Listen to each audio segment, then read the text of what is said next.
Hey guys, it's the dog days of May at MeatEater.com. Come back here, cat. We're having a lot of extra podcast drops, articles, all about dogs, hunting with dogs, nothing about cats. Tune in now. Oh, but those meanies at MeatEater, MeatEater, whatever that is with their dog week, they're not gonna get us. No, they're not. They're not gonna get us. Those dogs aren't gonna get us. We'll have cat week. Cat week for us. Yes, yes, yes.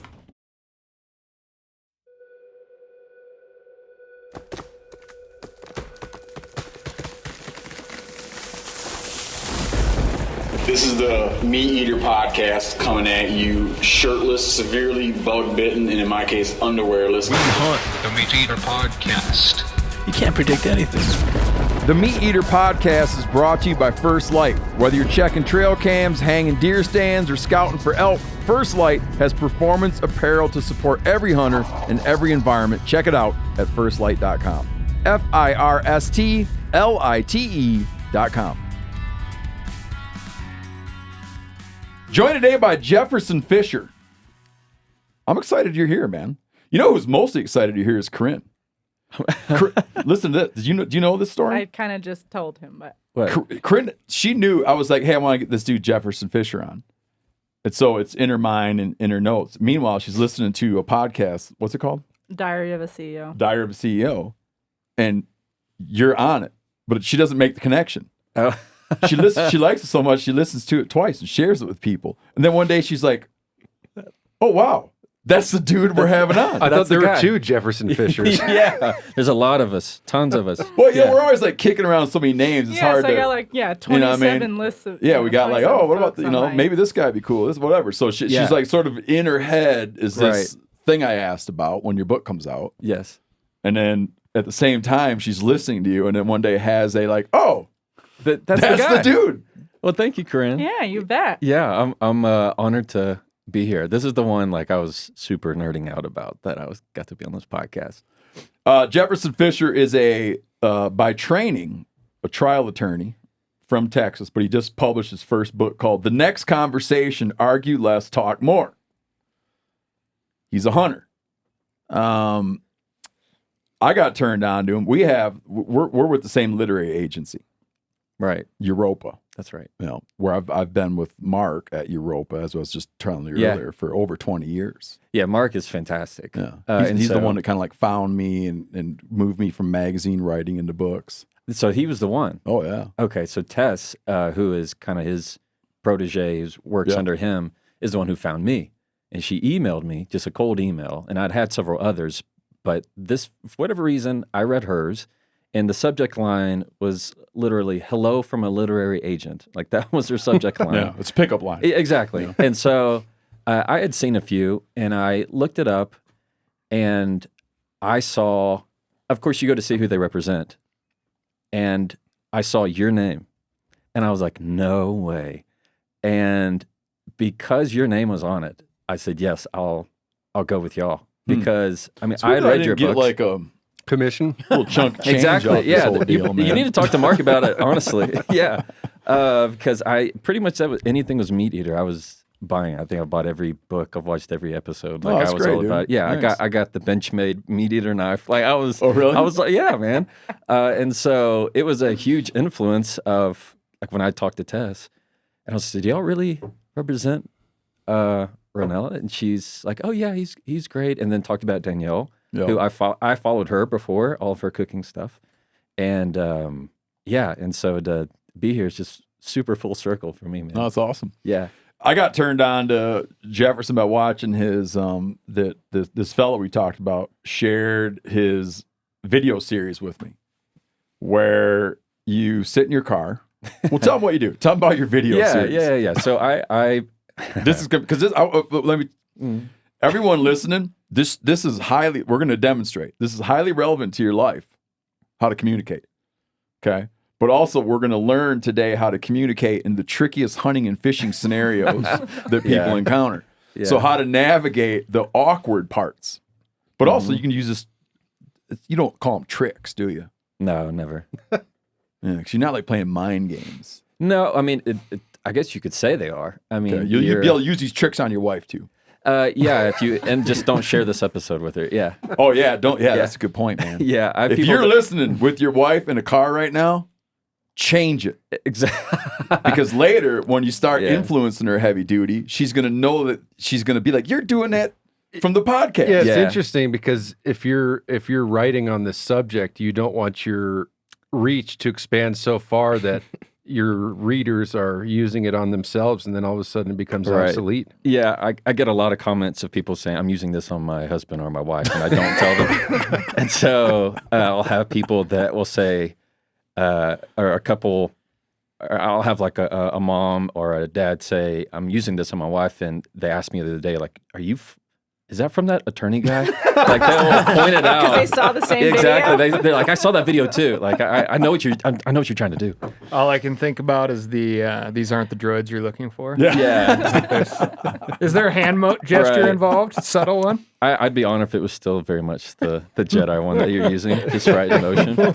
Yeah. So The videos you made. Yeah, I make videos. I started making videos in my car. So full-time practicing trial attorney, and I left a big defense firm that I was at, and then started my own. And I thought, well, I need to be on social media, and so I started making videos. And I thought I need to have the perfect lights, the perfect camera, and so I thought, well, I got my truck, I got my kid's car seat in the back. I'll just make it where I'm at. And I thought, well, what do I need to do? I just tell them what I feel like I know. That's how to help people argue and communicate. And so I got my phone and said, how to argue like a lawyer, part 1. And then by like the 4th video, it had gone viral. And then It blew up that quick. Yeah, real 'Cause you quick. have 5 million followers.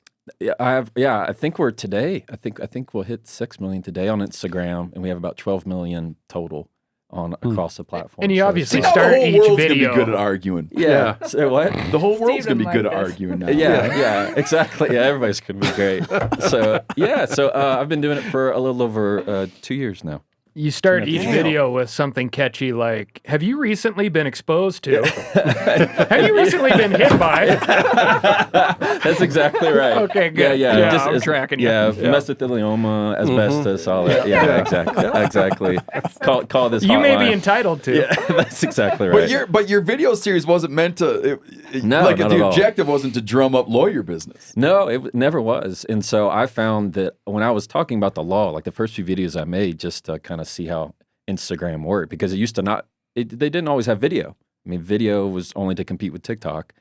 And I didn't really like it. I felt like it was trying to sell stuff to everybody. So when I started my How to Argue Like a Lawyer, it would be like how to have a difficult conversation. Number 1, do this. 2, do this. 3, do this. And then that was it. And then those just started to really, people became where they would say, I binged them, where they would just go video after video after video. And I never saw any of this. I just considered this kind of a hobby. And I would do it for about 30 minutes after work, between work and home. And that's how it happened. This has nothing to do with anything, but you know what I'm binging right now? Because my wife turned me on to it last night. Is this dude that sings? He does like a male and female role of singing the most like graphic, awkward Tinder exchange. I know exactly who you're talking You're about. gonna have to share that with You me. will get lost down the It's hole. so graphic that I'm not going to name Yeah. who he is because I don't want to be complicit. Well, you're going to have to share that with me. It's 'cause I so want to. funny. I love how Like you some can. of these like very, very unusual, distinct requests. Oh, there's no doubt. There's no doubt. And what I love so much about this, it's just not the videos that are great. Now it's the comments are hilarious. Like you'll go to content just to read the comments. You know, people are hilarious. That's my favorite part about it. But that's how I got started in all of this, was just the videos in the car. What was your first exposure to hunting as a kid? My dad would take me probably 6 or 7, go duck hunting.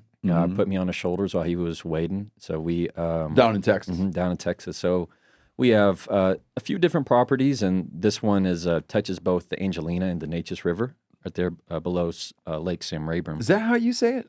If you're from there? Mm-hmm. Natchez? Natchez, yeah.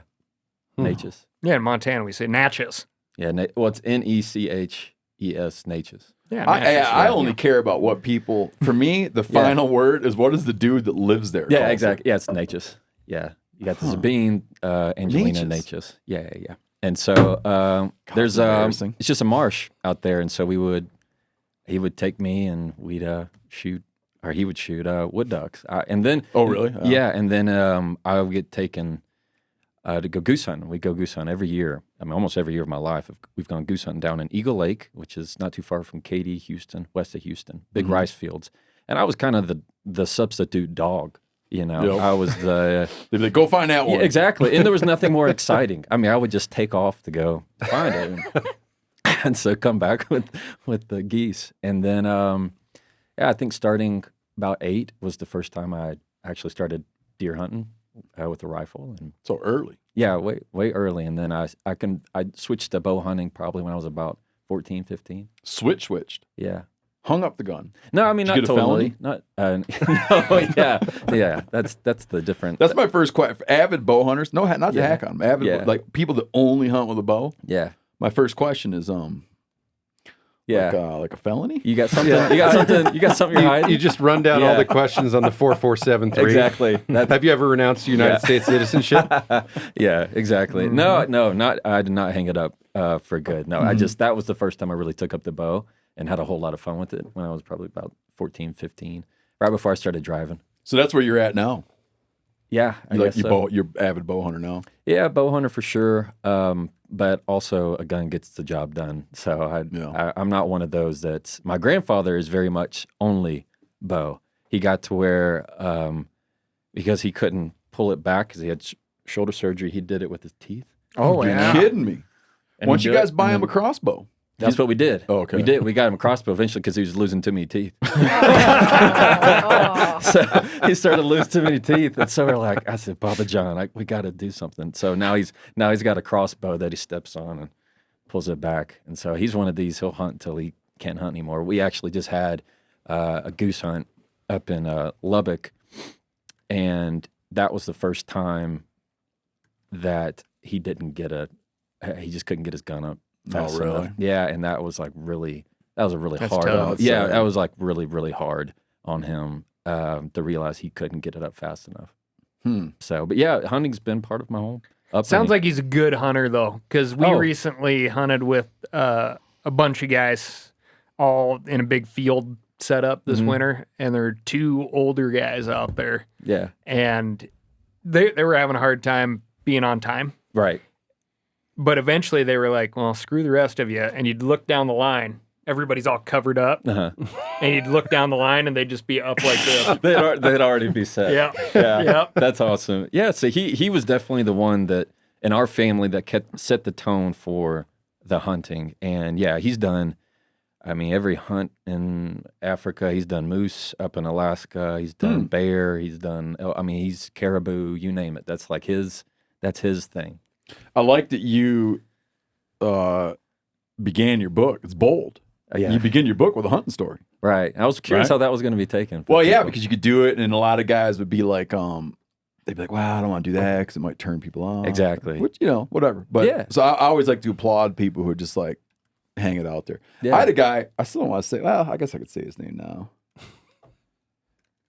I had a guy one time call me. He was married to a very famous singer. Okay. What genre? Did he make videos about Tinder Pop. exchange? He's trying to get a hold of me one time. Like passes a message he wants to talk. And it's just like to tell me. And he tells me flat out he's a closeted hunter. And he says he has a game room that you wouldn't know was in his house. Unless he took you to it. Because he can't let anybody know. Because the business he's in. And the business his wife's in. Wow. Isn't that wild? I mean, I can understand it, but yeah, that's how. I mean, I can relate to that too a little bit, but I don't want to betray his trust. yeah, I understand. We had that. one phone call. It's like he had to tell somebody. Just need, I need to tell somebody. That's it. I was like, I kept thinking there was going to be like a thing in the end. Like Yeah, he an wanted me to be like, invitation. he was gonna be like, do you want to be a pop singer? I don't know.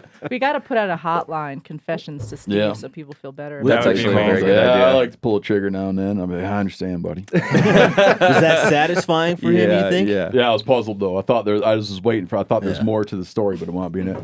I gotta tell 2 quick stories I think are pretty funny. You'll have to bear with me because they're about a guy you don't know, but everybody else knows him. That's fine. I love You know these. Doug Dern? I just came.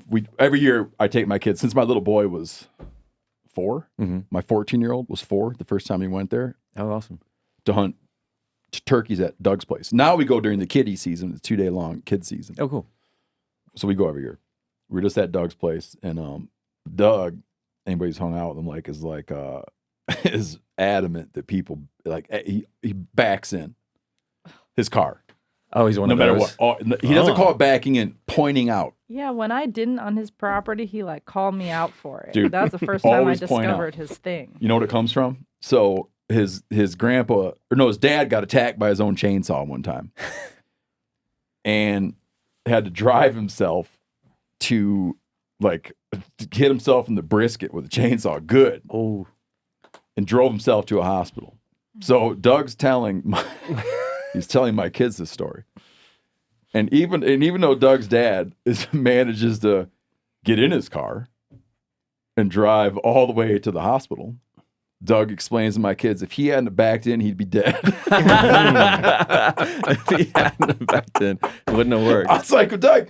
And so he's you're dead saying serious? that he got in the car and made it to the hospital, but backing out would have been the end of it. That would have been. That would have sealed the deal. I'm sure that was the observation of the physician that treated him. Yeah. I was like, thank God. It's fine to tell my kids to back in, but you don't need to do revisionist. Yeah. Scare really tactics. Trying to make an imprint there. If he hadn't backed in, he'd be dead. Yeah. I associate that with volunteer firemen. Yeah. All the volunteer firemen I know, they back in because if they get a fire call, they want to be out of there as quick as possible. Yeah. So somebody who, one of my best friends, he's now the COO of my law firm, and he always backs in. That comes from law enforcement. He's been a law enforcement his whole life, so it's just ingrained to him. I try to do it. But I get lazy now and then. But the thing about it, either way, you got to back out at some point. It's like you either do it at the beginning or you do it at the end. Yeah. I try to do that. The other point, this is the end of my things about Doug, but my buddy Doug's got a buddy Kiefer, and they're talking about another guy getting cut up by his own chainsaw. Oh God! And this guy calls Doug. A lot of incidents. I'm seeing a theme. Yeah, woodlot management country. Yeah, they're always everything is everything is cutting this, cutting that. Another guy gets hurt by his chainsaw, and he calls. Doug finds out, but Doug's not around, and Doug's like, "Well, Kiefer's always around," so he calls Kiefer to notify about the chainsaw injury. And Kiefer had a great quote. He says, "I'm always around, but I'm never quite there." That's good. That's good. That needs to be on a magnet or a bumper sticker. Yeah, that's a great line. I'm always around, but not always there. Okay, so your book. Yeah. First book. The next conversation, argue less, talk more. Mm-hmm. I haven't read it. That's fine. I read the beginning. I always like to tell people, because I feel like a lot of times people don't come clean. Oh yeah, I've been on lots of podcasts, and good and well they haven't even cracked it open. That's fine, not a problem. Yeah. Nah. How'd you so you try to take all you learned, yeah, and put it in there? Some of it, yeah. It was walk me through the book. Yeah, well, it kind of has to be all you learned, because I keep looking at that title and trying to make a sequel out of it, and it's hard. Yeah, exactly. Right. Yeah, it's definitive. The conversation after that one. Yeah, no, the next conversation. Still arguing? Yeah. Exactly. Question mark? Yeah. The conversation after the next one.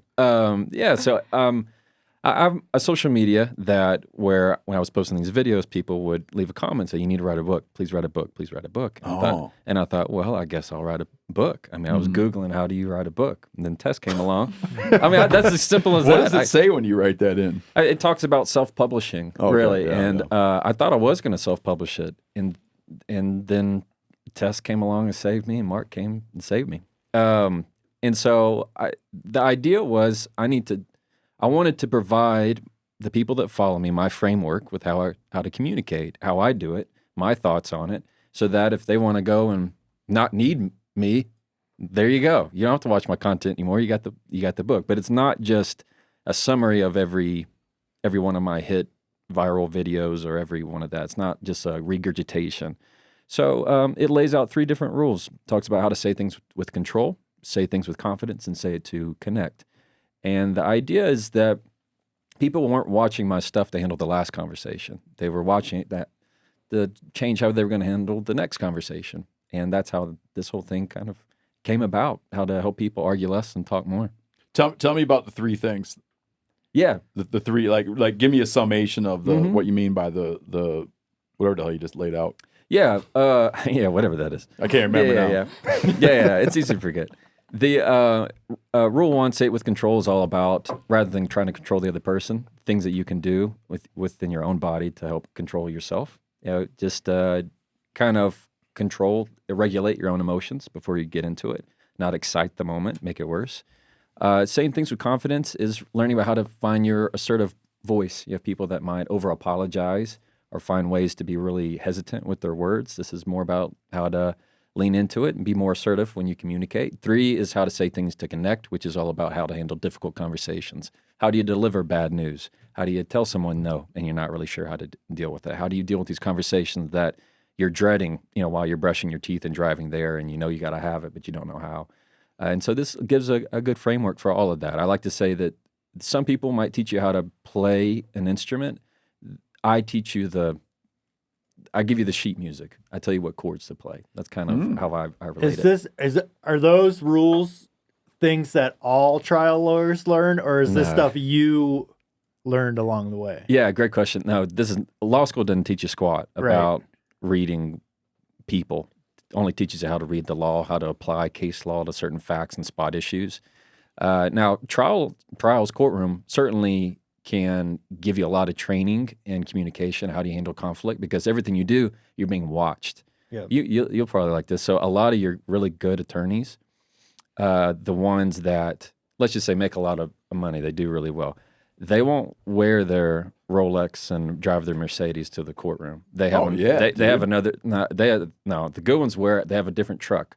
They have like an old beat up 87 I'd Chevy. have my ma drop me off. Yeah, exactly. yeah. And so they wear like their secondhand suit. They really? Because as soon as you pull into the parking lot, prospective jurors, they're all watching you the whole way. So if you come in and you have like a whole team of 5 paralegals, it just means the Johnny Cochran approach. Yeah, exactly. So you have people that no kidding. Oh yeah, because as soon as you walk in, they're looking at everything. Because if you exactly. So if you come in with a whole bunch of people, they're going to assume you have a whole bunch of money. That means your client has put a whole lot of money, which means they're trying to hide something because they're afraid of this case.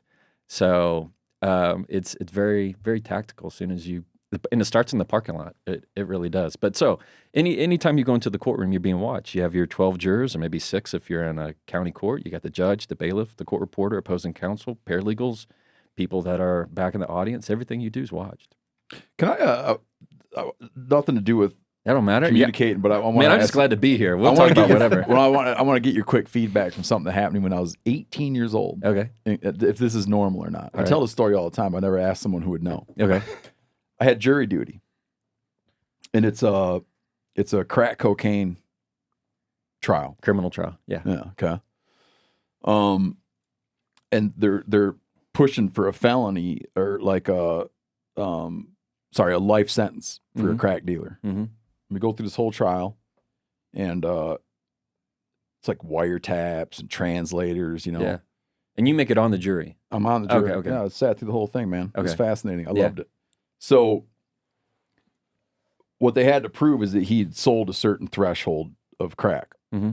And they had bought, the undercover guys had bought like 90% of what they needed. Okay. Just so all they needed to do was through money and all that other, like, there has to have been another whatever pound. I don't know what the hell it was. I don't remember. Right. So the whole logic was like, here's all what we bought. And if he sold 10% more through his career, he would have trafficked X quantity of crack. Right. And we come back very quickly with a guilty verdict. Mm-hmm. The judge was this dude named Mike Kobza. I'll always remember that. Okay. He says, we do the whole thing. They take the guy away. And he says, I'd like you to hang tight a minute to the jury. Uh-huh. All right. And he says, if any of you has any feeling of remorse about what you just did, I want to tell you a couple things about that guy. And tells us all the non-admissible evidence. Right. All the double jeopardy shit. Yeah. Is that normal? Very normal. Okay. Yeah, it's normal. Dude, it's fascinating. It's normal. And so He's like, oh, now I'm going to tell you, they did buy more than they needed, Yeah. but it got yeah. Oh yeah. And he had this and had that. Yep. And he, like, whatever, shot his girlfriend. Exactly. Yeah. Yeah. Any of it. Yeah. Oh, yeah. It's very, very common. And so it's criminal trial. In civil trial, we get to ask questions of the jurors. So after the trial is over, if we want, we can ask the panel. So we can go and ask them, how'd you like the trial? What evidence did you find? We know how you ruled. You know, what Like an evidence exit did you interview. Exactly. And they're free to answer or not.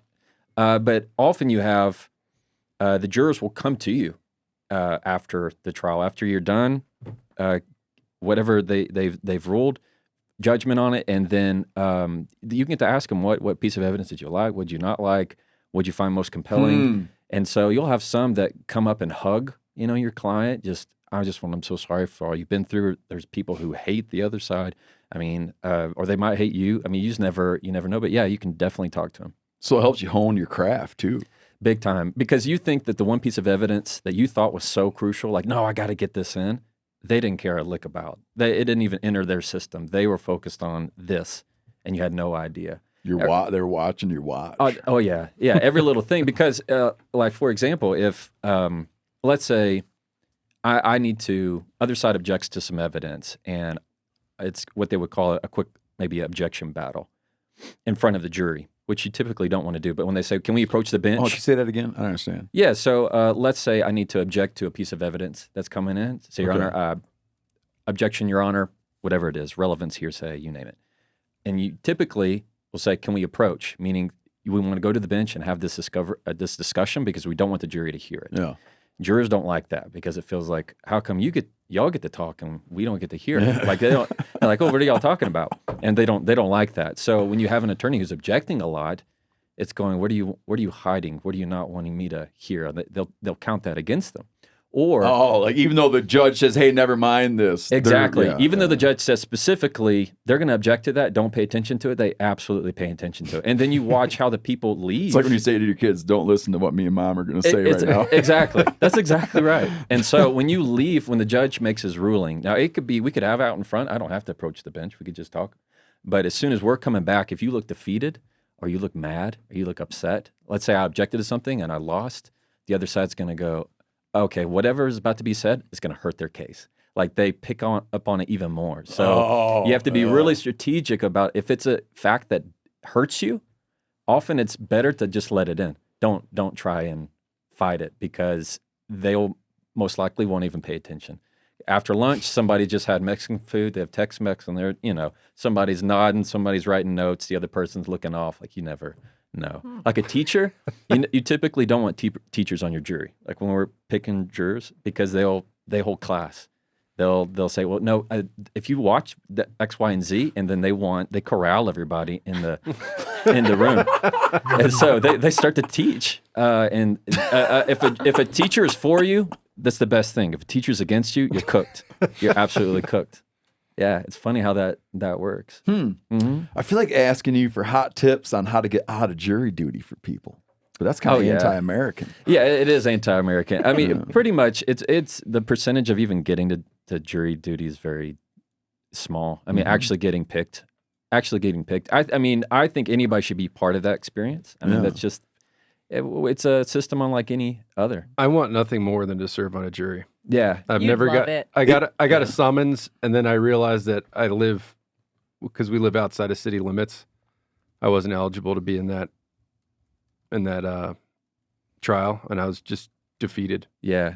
Oh, that's rough. Would Randall's I have friends- loving to be on a jury disqualify him from being on a jury? No. I wonder If he about that, said, too. oh, no, I'm just excited to be here. I just want to be on a jury. Yeah, they like that. They like that. Yeah, But I have a friend who's been on 2 incredible juries. that's cool. Really good stuff.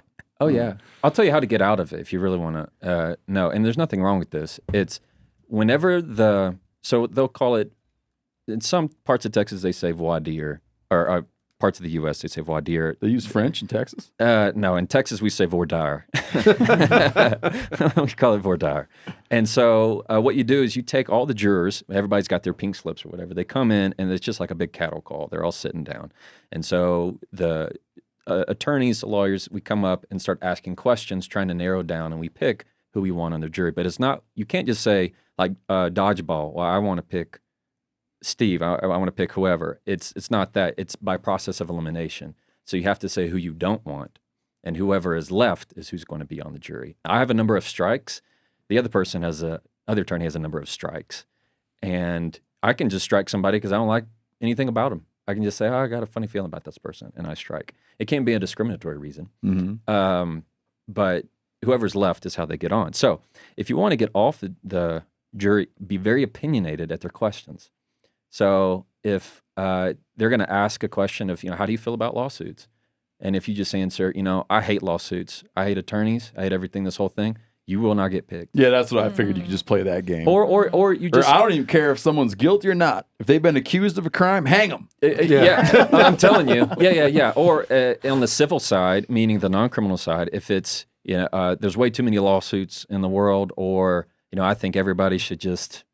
I hate big companies. You're going to get off the jury because somebody's going to say you're too opinionated already. You're not showing that you're fair and impartial. Like, and this kind of relates to my world. I had this is probably about a year and a half back. I'm taking Vordar, and I'm asking my questions. Is a motor vehicle case, and I go sit down. The defense attorney stands up, and he has his his readers, and he's asking his questions. And this is the first time I've ever heard anybody ask this. He says, "Anybody here follow Mr. Fisher's social media? Anybody follow his social media?" And probably about 60% of the hands went up. Really? I mean, and I never expected any of this. Where you're like, how many of you know my book? Yeah. And so I got signed copies in the trunk. Right, exactly. Yeah. And so this is anyway. And so he was kind of taken back. I was taken back, and I remember looking at my client like, I didn't expect that either. And so because he asked that question, you then have to show that each person can be fair and impartial. So even if you're related to somebody in the trial, you still have to show, can you be fair and impartial? And so he starts going down with every person who raised their hand. Can you be fair and impartial? Some people go, oh, yeah, I can still, take the evidence as it comes, no problem. Well, then he got to this one lady, this sweet little lady. And he said, ma'am, you think you can be fair and impartial? And she said, no, sir, I don't believe I could. And he goes, and why would that be? Which he should not have asked that. He should have just said, well, thank you, ma'am, and gone on to the next one. And she goes, well, you know what? I just watch every one of his videos. He is so kind and genuine. And I think if he has his case and with his client, it's a real case. It's a real case. and then there were several in the audience, in the panel who like shook their head like, yeah, I kind of agree. And he just goes, thank you very much. And so we went on, continue on, and I was like trying not to bust out laughing. And we settled the case about 30 minutes later. But yeah, that just goes to show I never expected that. But yeah, or I'll have a judge at the end of a hearing that I've never been in front of before. As we're both leaving with the other attorney, he'll say, Mr. Fisher, I like what you're doing. I use that on my wife. Yeah, exactly. Yeah. We had a trial attorney write in one time. I'm hazy on some of the details, but he was sharing with us that he was doing jury selection. And he didn't tell us if he wanted to be able to identify any hunters in the jury. Oh, okay. He never said if he wanted to get them in or out. But he also said he didn't want his logic to be understood by the other side. Interesting. And he wrote in because he said, I asked, do any of you listen to the MeatEater podcast? Oh, that's a good way to ask. But he never gave me any of the details. Like, did he want them in or out? It depends. So historically, plaintiffs benefit, and that means somebody who has the complaint, somebody who's been hurt, somebody who's suing somebody else. This is on the civil side. It could be on the criminal side too. Those that are more right-leaning are more likely to say, yes, they're guilty. They're more likely to turn down somebody who's on a civil lawsuit. So they're gonna lean in favor of the business, not the person who's hurt. Got it. So the plaintiffs are people who typically lean or benefit from somebody who's more, let's say, liberal leaning. And then you have your blue counties, your red counties. I mean, it's very much controlled. And like the state of Texas, very red now. And so that leans on what kind of jurors you're going to get. So most likely, let's say if most hunters, let's just put a generalized statement, most hunters lean a certain way, then that's what he's hoping for, of that kind of mindset. Now, there's always exceptions, but that's kind of how they roll. What my guess wound up being, I should have written it back. My guess was that it was maybe a poaching case. Oh, yeah. Well, and if he wanted to trivialize the offense, like it's just an elk, who cares? Yeah. Right. You'd want to get all the hunters out of there. Oh, for sure. You know, then paint a picture like this. He shot an elk on his own place. Who gives a shit? Yeah. Yeah, absolutely. Or whatever. If Right. it's a poaching case, did he say where he lived? Man, we'd have to go find it. No, that's fine. But yeah, I only remember as much as I'm telling you. Yeah, but I mean that just goes to show you it's case by case. Like there's some people that I would, depending on the facts, I definitely want on my jury. There's some that I would not want a million miles from the deliberation room. And so you have people that, if they're a hunter, they're going to take conservation a lot more seriously. And yeah. I had a bench warrant for my arrest. I'd like to say one time. His openings are the best. I love like how I've had a couple, just out of pure negligence, not out of real solid criminal activity. Like from not checking your mail. From not checking my mail. Yeah. And I was notified that I had a bench warrant. I was guiding at the time, so I spent a lot of time in the woods, not in cell reception, and definitely not getting mail. Yeah, yeah. Okay, and it was for not paying a parking ticket for like a very long time, I think, or a speeding ticket or something. And so I go into the courtroom, I have my letter finally. Yeah. Very overdue letter. Submit it. They're like, yeah, great. Stand in line over here. The judge will see you. Loudon in Missoula. And I really dressed basically like I am right now. I'm like, oh my God, this is dog whistle. Not going to go well. And so they finally get through, get up to me, and it's my turn, and I'm like, yep, guilty for the ticket. Can I explain what happened? And the judge is like, sure. I said, yeah, I spend a lot of time in the woods, and I don't have access to mail, but I'm in town now. And wrapping up loose ends. Yeah, and the judge just basically said some version of, yeah, I believe you. Yeah. And it was purely based off of appearance, right? Right. Yeah. And so now having this conversation, I'm wondering if anything would have changed. If you'd worn your Rolex? Yeah, if I would have gone and found a suit or, borrowed my buddy's ties and stuff like that. No, probably not. Like, I find that most of your courthouses, especially the smaller ones, they're just good small town people. And if you just treat them with kindness, like if you're just nice, you're not rude, I can't believe I just got this. I mean, the person who has all the power is really your county clerk. Those ladies behind the desk who's same for like your court coordinator, those are the people who have the real power in those courthouses. Oh yeah, those are the ones that sway the judges. Because when you're in trial, the judge, the court reporter, the bailiff, they all go back to the chamber. You know what they do? They talk trash on your entire trial. I mean, they're kind of laying bets on who's going to win, what evidence is good. Oh yeah, they gossip about everything. Yeah, and so they already kind of know in their mind, oh no, that evidence is going to work, or that's not going to go well, or who's winning and who's not winning. So it's like their junk TV, man. Yeah. Yeah, the whole thing. But no, I think how you set it up, I wouldn't have changed that. Because if you're there is a difference between people who, let's say if you wore a real nice suit and you dressed all up and then you acted like a jerk, yeah, it's never going to, yeah, they're not going to go well. But I mean, you definitely fit the look. So, I was at the fishing game in office. The best way. I have no reason to not believe this. Yeah. Really? I went to the fishing game office with a coworker. Right down the road. Who gets arrested while we're in there because of a bench warrant. Amazing. Yeah. I've heard his version. I was of this wondering if story this is going to before. come up. Did you stick around to see how it turned out, or you just Steve started reading stuff on the wall and was like, cuffed and stuffed. "You're kidding me!"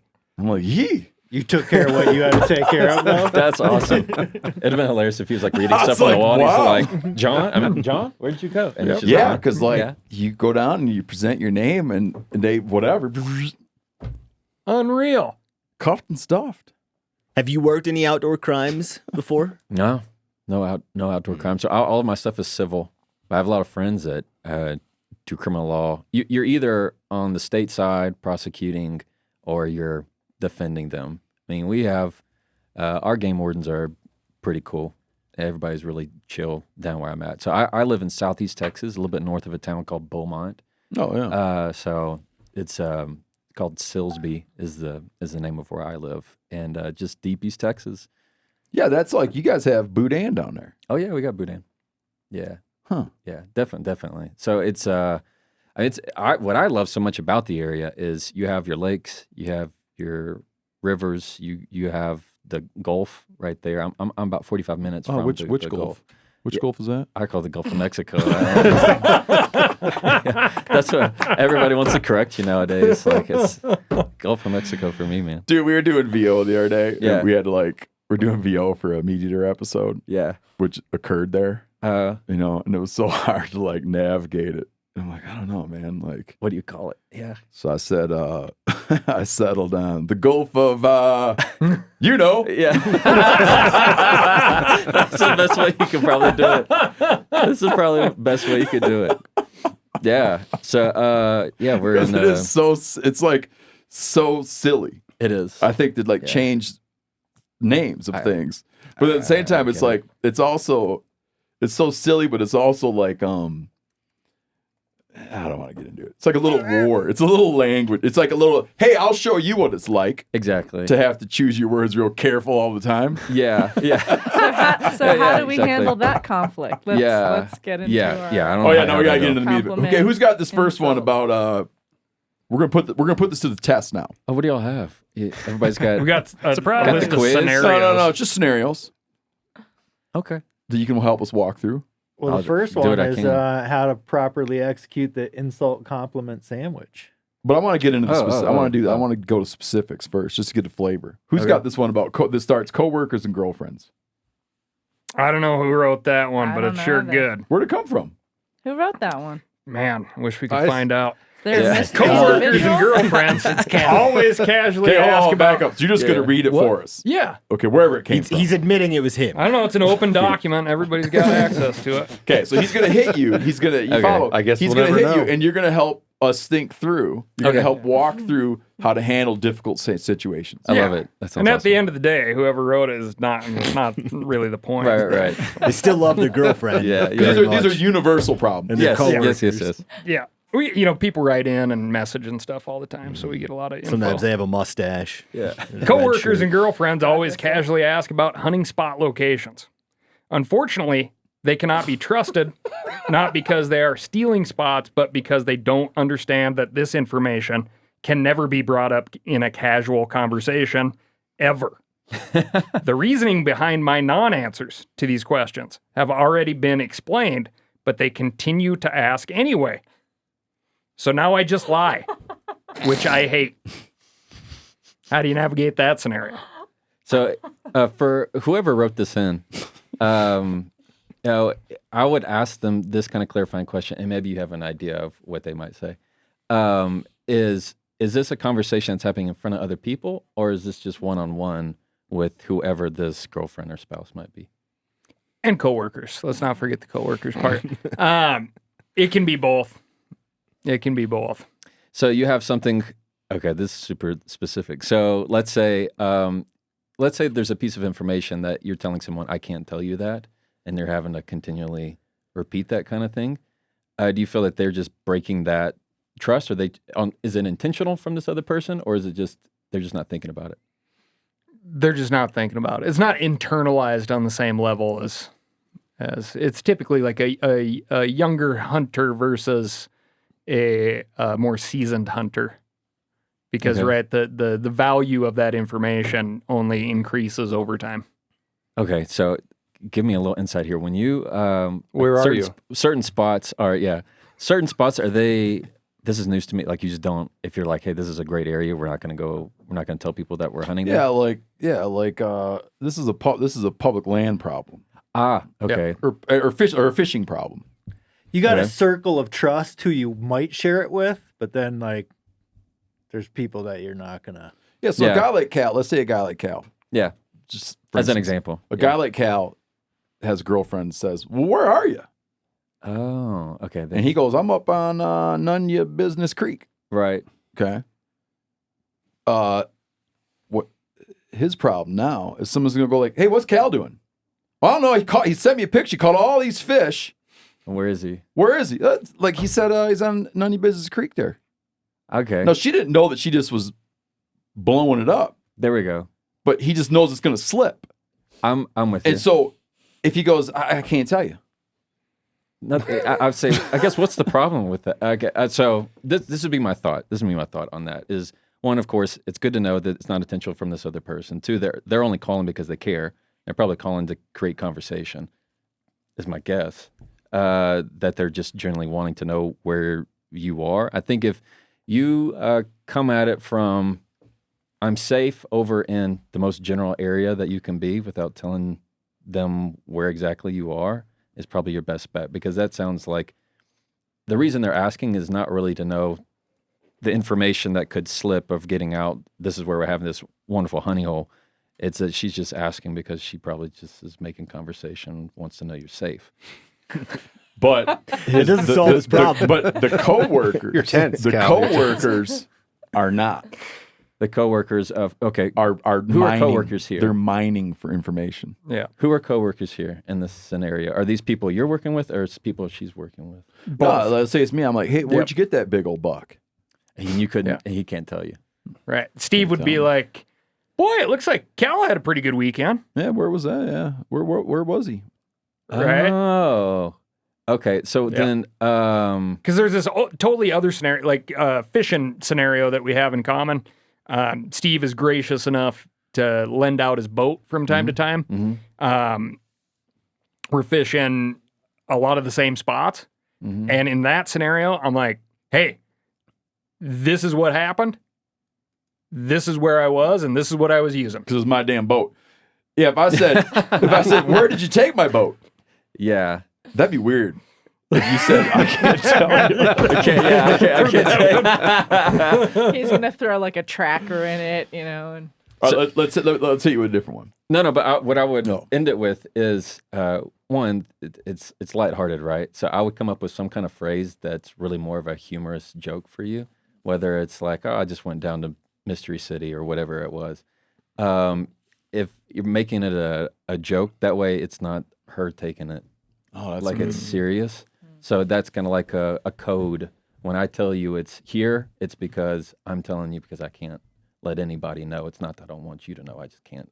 Say everything. We've built that joke with our kids, where I'll joke with my kids, like, tell them it's where Nunya Creek flows into Business River. There we go. Exactly. Yeah. So a lot of the times humor, just adding in a little bit of a joke. Like if I need to, like a grandparent. So this is the first time I go into my grandparents' house, and I remember asking my grandmother, my Meemaw, I said, where's Papa? And she said, he's in his office.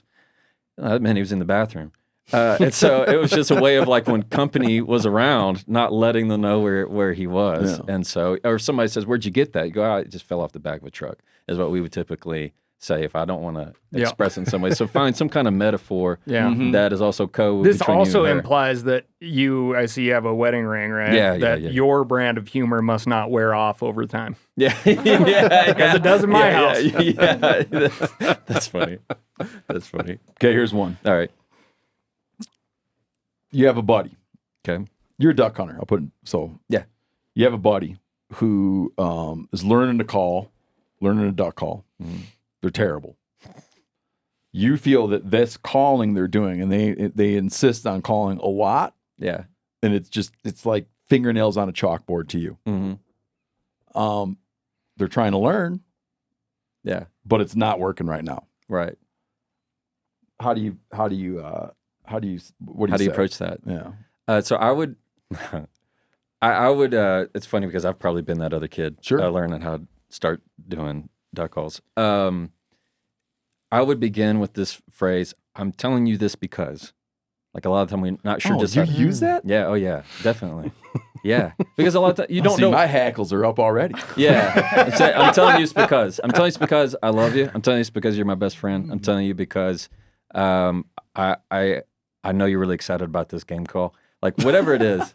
Whatever it is, a lot of the times people just don't know why you're telling them things.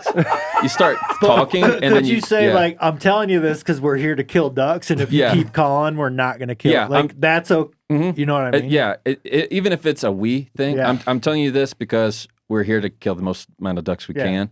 What you're doing, it's probably not the best strategy right now. Like, just come flat out. Yeah. Mm-hmm. Yeah. When you're super indirect, I feel it's also like if it's a hunting buddy.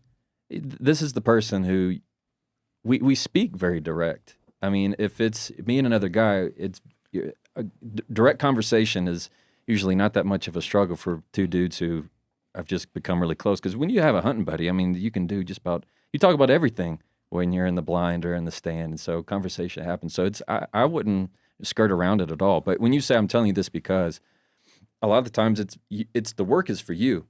I guess it works both ways. I'm talking about the goal of what I'm wanting to say, because most people wait until they're talking to figure out what they actually want to say. And then at the other side, I'm telling the person why I'm telling them that. I mean, you can say X, Y, and Z, but they're not sure what the point is behind it. Yeah, I'd put it out as flat as you can. Let me complexify it. Wonderful. There's other individuals present. Yeah.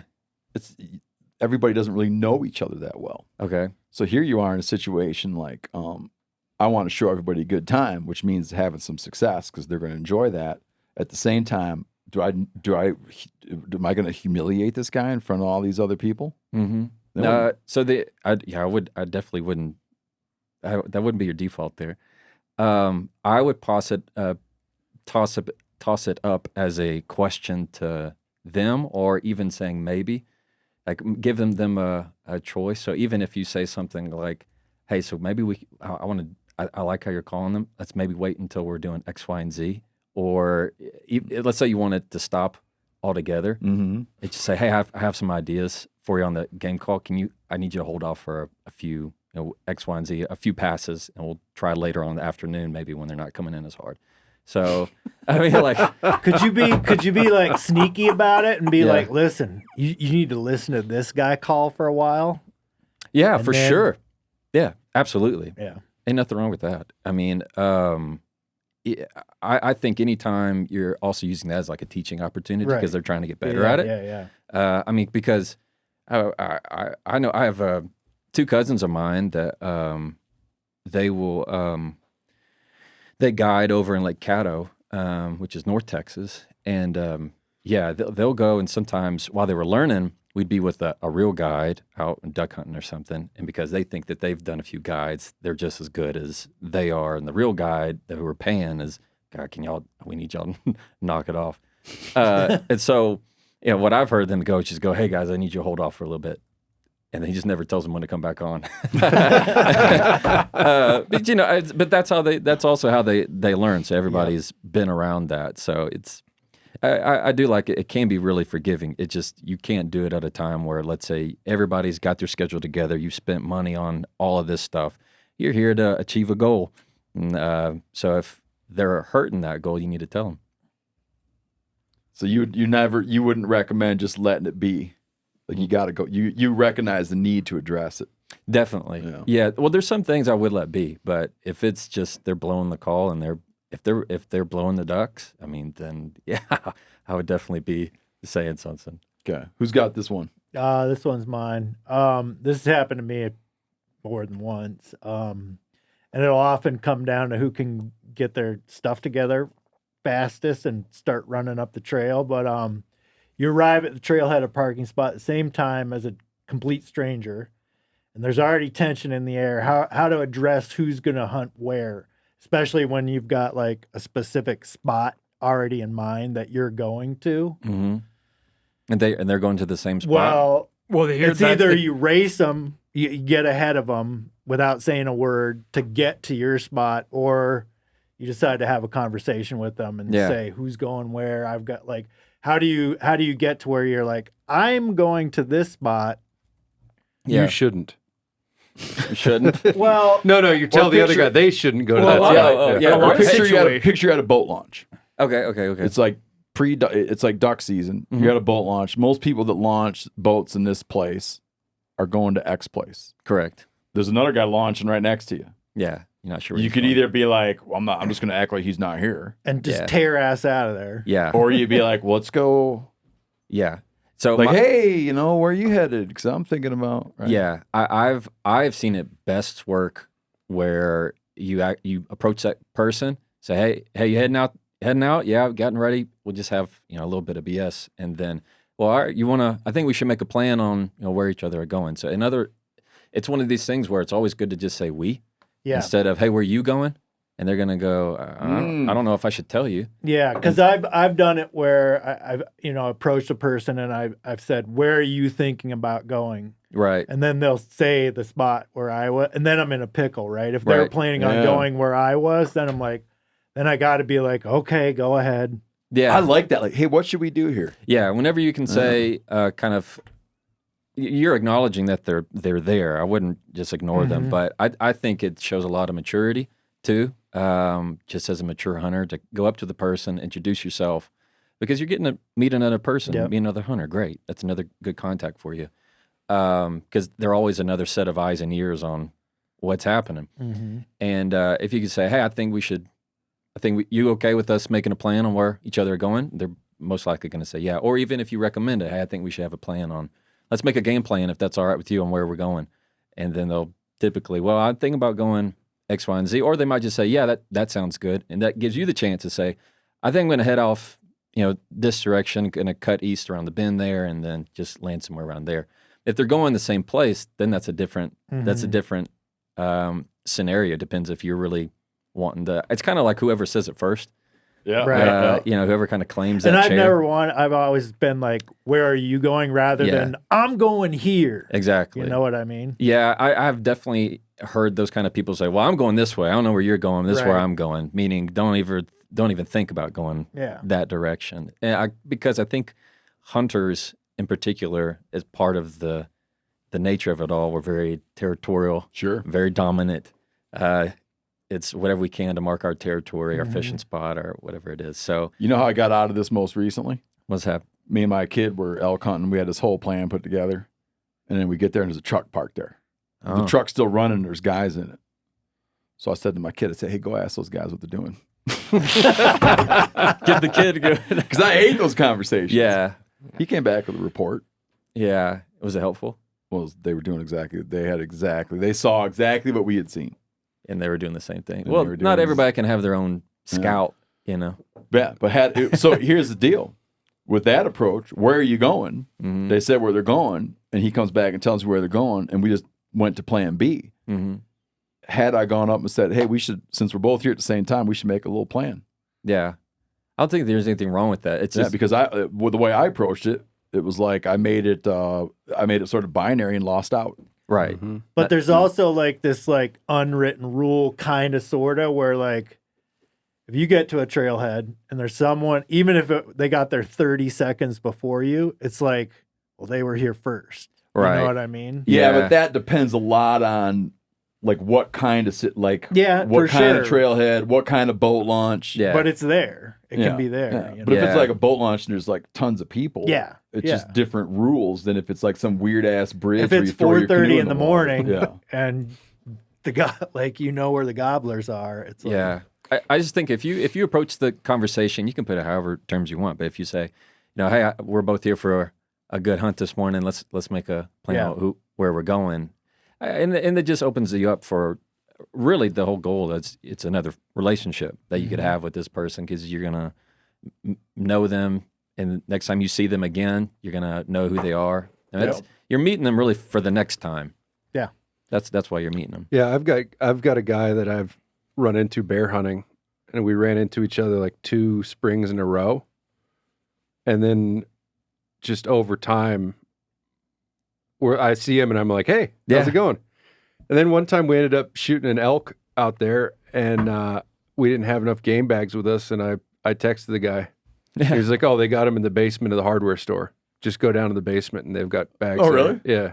But it's funny, is like I've never met him outside of the context of two trucks on a Forest Service road. And most people that I encounter in that way, I think that they're an asshole. That funny? That was John. Yeah, John Gearox, the late John Gearox line was similar. He said there's two kinds of fishermen. Yeah. There's the guys you're with and the assholes. That's very true. Yeah, it's very easy to us versus them. I mean, you just apply that to, you can apply that in the business context. You think of that as anything else. It's the same way. And I think there's also the kind of natural element of we're competing for the same animal. Yeah. A sense of who's going to be the best warrior out there. Yeah. And so it's very easy to get confrontational with people. Steve brings up a good scenario. I've told you guys this one before, but this is just like an after work hunt, right? And I was always like very prepared. So because I did not want to have any sort of human interaction when I got to my spot. So I'd have like my backpack fully rigged up, and all I had to do is just throw it on my back and go. Right? And it was just to minimize these scenarios. Yeah. And this is really, really steep country. And this car pulls up, guy and a kid, and goes, "Hey, where are you going?" I said, "Oh, I'm going up on this ridge." And he goes, "Oh, well, that's where my kid's going. I'm just dropping him off." And it was just one of those things where I was like, well, if you had a plan, you probably should have said that instead of asking. And B, that kid might get part of the way up that thing. But there's there's just wasn't in the realm of a realistic possibility that you gotta kid say, was let me getting see the up kid. Yeah. Where's he at? Right. Where's he at? And so I just left it. I said, okay, well, I'll see him up there, and if he gets something, I'll help him out. Yeah, and that's a perfect response. That was kind of it. Well, it's so funny because like where I'm at, we don't. There's no public land. I mean, you just don't. Yeah. You just don't have that available. Yeah. So I love That's a whole hearing. other conversation. You can tell the dad in this scenario did not find that to be the perfect response. Yeah, well, I can imagine. Yeah, I can imagine. But that's one of the reasons why I love listening to this podcast is because you talk about the public land stuff. Well, there are powers that be. Yeah, that would prefer it that no one had public land. Yeah, that's unreal. No, that's unreal to me. Spencer, hit him with the mushroom question. This is like a legal one. What if I serve someone mushrooms that get them really sick? Can they sue me? Like, can I get in trouble? Phil comes over for a dinner party. I serve him a delicious meal of mushrooms, but they weren't the mushroom I thought they were. Oh, so you don't own a restaurant and you didn't. And could Spencer use his words proactively to avoid said like legal situation? I think they're a chanterelle, but it turns out they're a jack-o'-lantern. And then those type of mushrooms. Yeah, get you real poisonous. They get you real sick. Could I get in trouble for that? Yeah, you could. Yeah, if they wanted to sue you. Yeah, I mean, at a private home.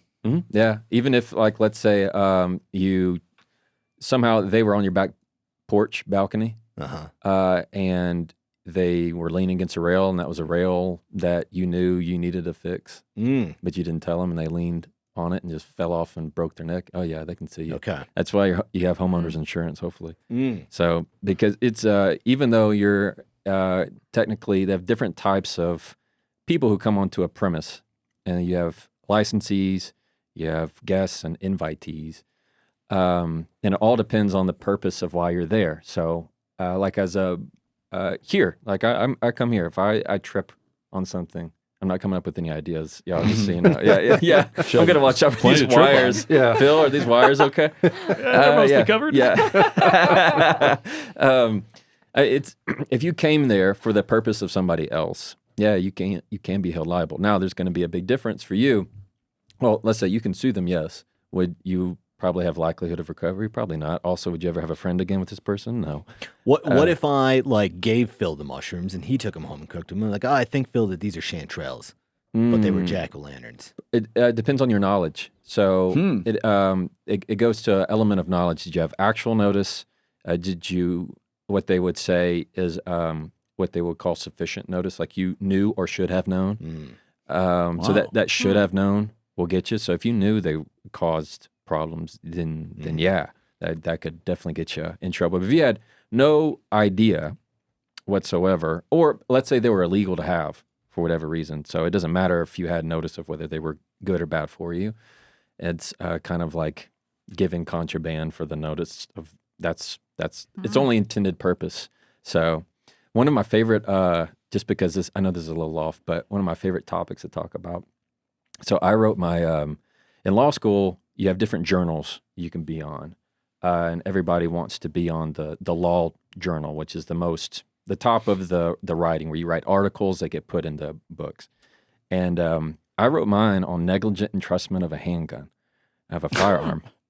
That was my negligent article. entrustment. Yeah, negligent entrustment of a firearm. Because you have there's just different states. It was really to talk about just the status of the law. But tell people what, like, translate that for people. Yeah. So because I would speak like entrustment of a firearm, but like, tell me what you're talking about. Cool. So meaning that you entrusted a firearm to, let's say, a 16-year-old son who you knew had proclivities for violence, who hadn't run into the law, who played war video games all the time, and they entrusted the gun to the 16-year-old, and the 6-year-old shot somebody. Okay. But that happens too of cases where there was one where a guy had a firearm he kept in the office, and all the women in the office knew if they worked late at night, he had a gun in his desk should they need it for self-defense. Well, one of the women was actually having an affair with that guy.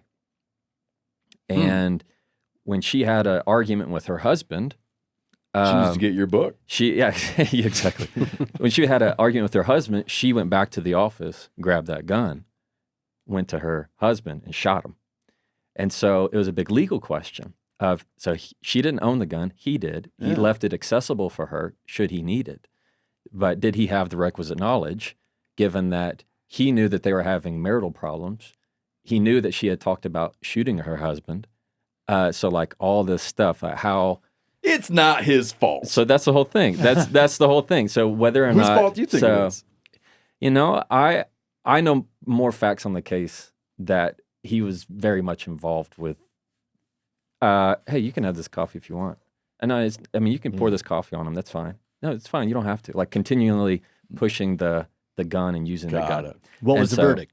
It actually went to the appellate court. The jury said yes, that he was found liable for negligent entrustment of a firearm, but the appellate court in Texas said no. It did not even recognize the cause of action. So my whole article was whether or not to recognize the cause of action. Now, we recognize in Texas the cause of action for a car, right? So if you allow your 14-year-old, I give my keys, or I make my keys accessible for my 14-year-old, and so you can use the truck if you need it, and he goes and drives. Now, he's not a competent driver. He does not have a license for it. He goes out and causes an accident. I, as the parent, as the owner of that vehicle, I can be held negligent. Same thing for companies. They have an employee who they know who's caused tons of accidents, and they're going to let him drive knowing that he's caused all kinds of problems. It's just a theory of liability. That's all it is. But here, I was making the legal comparison because I just found it so intriguing of, with a firearm, you have a license, you need to show competency to use it. Relatively, what's the utility of a car? It's to drive. Utility of a weapon is to shoot. So like should it be a higher threshold? So anyway, that came to mind of like what's the theory of liability there. Several states recognize negligent entrustment of a firearm, but Texas does not. Can I ask one question on this line of thinking? So I was given a shotgun. Mm-hmm. And the person who gave me the shotgun had the barrels checked mm-hmm. to just make sure it was still a good shot, old side by side. Mm-hmm. And probably the second day that I used it, I was hunting with a friend of mine, mm-hmm. and we finally got into some birds, shot the gun shot great, and I went to reload the shotgun. Mm-hmm. You always maintain good right. control of your barrels. And I'm looking at, I just remember this so clearly because every time crazy stuff happens, it's scary, right? So I'm looking at him, and I close the gun, and bam! Yeah. Right? Right. And so I'm like, okay, I must have had my finger on the trigger. And my friend's like, Jesus, that was stupid. What are you doing? I'm like, well, wait a minute.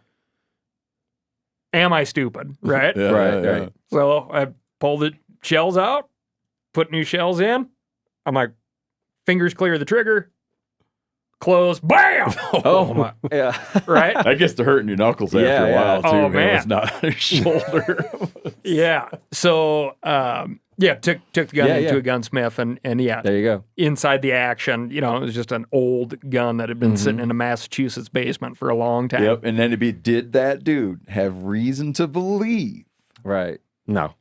No, that wouldn't have passed. That's not negligent entrustment of a firearm. No. I mean, that's not at all. Like, I am very much a proponent of just because you hand a child a BB gun, a pellet gun, or whatever it is, and all of a sudden you should be liable for everything they do with it. Absolutely not. What I'm saying is there's a level of knowledge. It's really just more for the legal theory discussion of it, of how much sufficient knowledge do you have to have. So you see this come into play with mass shootings.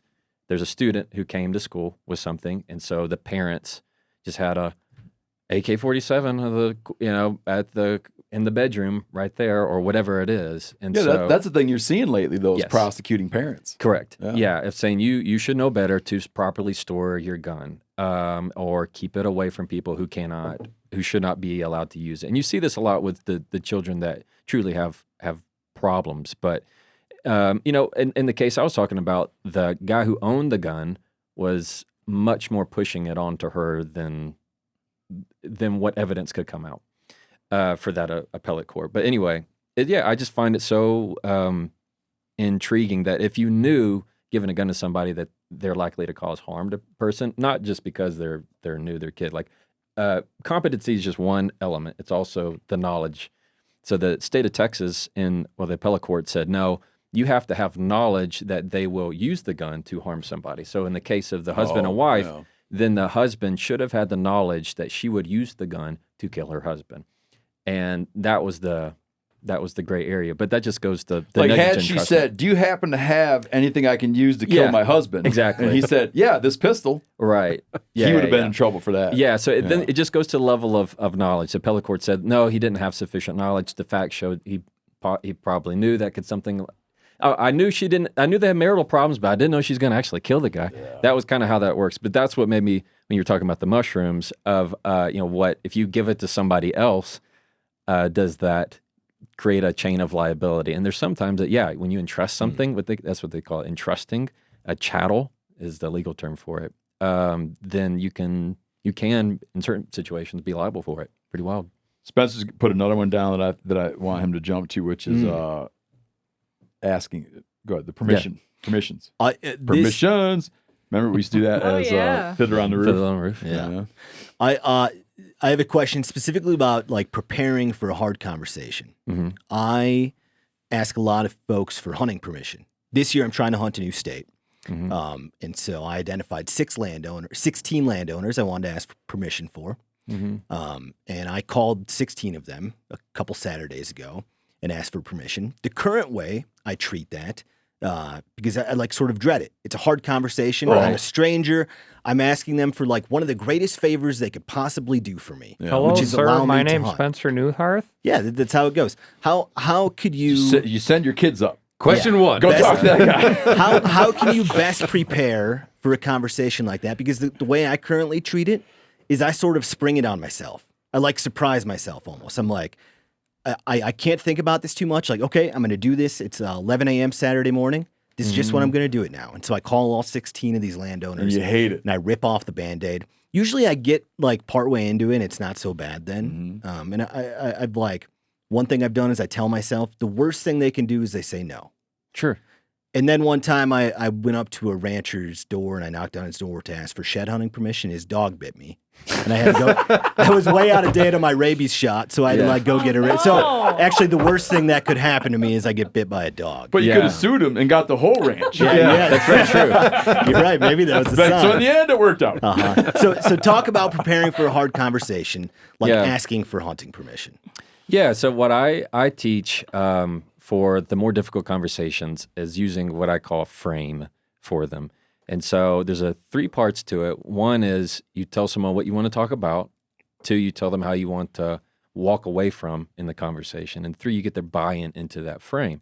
I see this a lot in the business context, of course, where somebody needs to correct a decision. So let's put it in context of maybe y'all had a business meeting here and you need to correct something that somebody's done.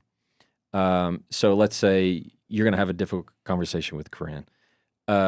It could be as simple as, hey, Corinne, I need to talk to you about some comments you made at last Thursday's meeting, and I want to walk away with it with the understanding that we can't talk about that again. Sound good? And then right there, you know exactly what we're talking about, exactly what the walkaway is, and then you're getting to their buy-in. Now you don't have to worry about, hey, you remember that meeting that we had? You've had the whole conversation already. Yeah, Right. Exactly. So now there's not the anxiety because you're only thinking of when you're in those situations, you're only thinking about what you need to say. Mm-hmm. You need to be thinking what's going to help is you think of what they're going to be thinking about because they're going to be thinking, what's going on here? There's new element. What's going on is it's their fight or flight's going to kick in of, how should I handle this new threat? What do you want? Get to the point, like that kind of stuff. Yeah, it's like when you're there at the door. Yeah. Beautiful ranch you got here.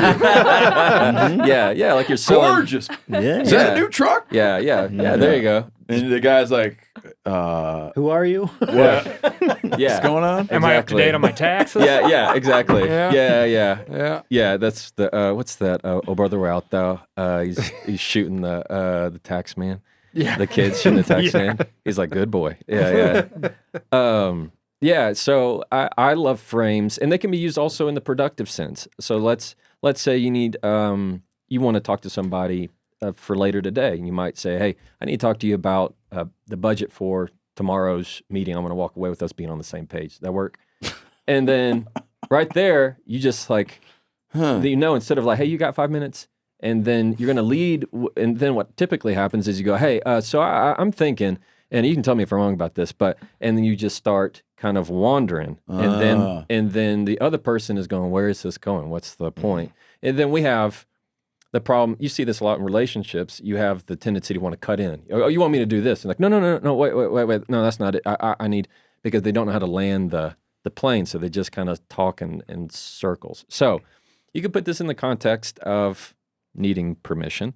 So if it's, hey, I'd like to talk to you about your ranch, and I want to walk away with getting your permission on being able to hunt here. Is that all right? Like just having that conversation, putting it in a 1, 2, 3 framework. Now you're going to have to tailor it for whatever is most comfortable for you, but it's a great way of letting them know at the outset of what's the ask, because I find that a lot of your property owners, really anybody, they just want to say, get to the point. They want as little time as possible with you. And so you have a very small window to like just say, I'd like to talk with you about X, and I would want like I can say maybe, and I want to walk away with a feeling, or I want to. That's more in the business sense. For you, it's I want to walk. Ideally, I want to talk with you to walk away with this permission of doing X, Y, and Z. Like I'm telling you right now, the goal for the conversation. What's the finish line for that conversation? Because a lot of people they start talking and they don't know where they want to land. So saying that up front might help. Yeah. A few more notes on that. I find that occasionally I've gotten permission because that person was just in a really good mood when I happen to talk to them. Or on the contrary, like they just got done yelling at their naughty 14-year-old and they're in a bad mood when I come ask them for this giant favor. Yeah. How can I like butter them up or get them in a good mood at the offset so it's, increases my chances by 2%. Without them thinking you're a schmuck. That's right. Yeah, or exactly. assuming too much, right? Yeah. Like, I'm in a bad mood? Yeah. Let me give He's tried, being like, 3 lawyers walk into a bar. Just starting right out, Yeah, I'd like to talk to you about your warranty, your extended warranty. Yeah, exactly. Let me tell you, so this is probably about 7 months ago or so, and my wife and I were at Target. Really, she was at Target. I was just there. And, and so, I know the feeling. You were watching her be at Target. Yeah, I was watching her at Target. And while she's at checkout, I really wanted, I wanted some ice cream while I was at Target. I was like, look, if I'm going to be here, I'm going to get myself some ice cream. So I went down and got like one of those little bitty small ice creams. They don't have any spoons. I don't know what to do about it. So I'm thinking, and there's a Starbucks inside this Target. And so I go up. I don't want anything at Starbucks, and they don't have just spoons available. And so the lady did not look like she was in a good mood. And so I'm like, all right, here we go. Let's see what we can do. I'll walk in and I say, I need a miracle. You think you can perform a miracle? And she immediately brightened. She goes, I just might.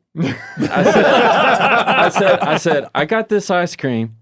I don't got a spoon. And without me even asking, she goes, well, I got a spoon you can have. And went, got it, and brought it out right there. And I said, well, you can tell everybody you performed a miracle today. And we just got to have that. So it's that element of humor, that levity in it, that even if you were to say, knock on the door and say, I need a miracle from you. Even if it's something that's very lighthearted, people tend to open up just to have a little bit of fun and humor, as long as the compliment's genuine. Because a lot of the times compliments from someone you're asking something for, they're like, what do you need? What do you want? Oh, yeah. They don't That's what I was joking about. Yeah. The beautiful. That's Exactly. like a joke. It's like, Yeah. beautiful ranch you got here. Right, you know? right. Yeah. And they're like, exactly. what in the hell is this guy There's doing gonna at be my door? There's gonna be some Yeah. rancher somewhere in Eastern Montana. It's like, where'd you get that miracle? I need a miracle line. I've heard that like 20 times this season. Yeah, exactly. Oh yeah, that's exactly what I was thinking. With Spencer's scenario, when would be the time to bring up like offering to do work in exchange? Like, because if you're going to throw it right out there that you're looking for permission, when would you say I'd be willing to? Oh, so I would put that right in the frame. Yeah. So I would say something along the lines of, once you say hello, whatever, I like to talk with you about your beautiful ranch here, and ideally I love to walk away with a relationship where I work on this property for you in exchange for permission for me to be able to do some hunting. That work? Right on, yeah. And I mean, like, that is out of the gate, out of the gate, rather than, and it's not wasting their time. They're not going to get anxious over, like, who's this stranger at my door? And you're saying it right up front, rather than them going, you know, what do you need? And you're going, I mean, I'll work. I mean, in exchange, I'll do X, After Y, and Z. they might have said no, you'd be like, but I'll. Yeah. And the thing is, they're already thinking no. I mean, right out of the gate, before they even open the door, they're thinking no. I mean, that's just, and they're probably not even going to want to come to the door. Yeah. I mean, how many people even, when somebody knocks on somebody's door now, it's like, what is this maniac doing here? Like, nobody wants to be at somebody's house anymore. Someone knocked on our door last night. I said to my kid, I said, who in the world? I said, peek around the corner. Is it a man or a woman? Yeah. Yeah, exactly. Exactly. People will just say no. So my wife gets up and goes, sort of. Yeah. That's awesome. I know the dude, like one of those dudes tried to do solar. Oh, yeah. We got that the other night too. Yeah. All of our dogs started barking. We were like, we're gonna look at the video cameras. Yeah, and we I can know. go to the I don't like to top. send them out. I was telling them, like, take Not me. I just don't whip the door open. I'm like, come on in. I do love it. Yeah. I do Come love on it when all the dogs start barking, because then they feel like they have to apologize right out of the gate. Sure. And you have the upper hand. Raging now. ruckus. Hey, I want to hit you with one that I know you're like the expert, but I want to hit you on one I just stumbled into. Contractors. Yeah. Something's wrong with you got to call a plumber. Right. You know what I started doing that's just extremely effective?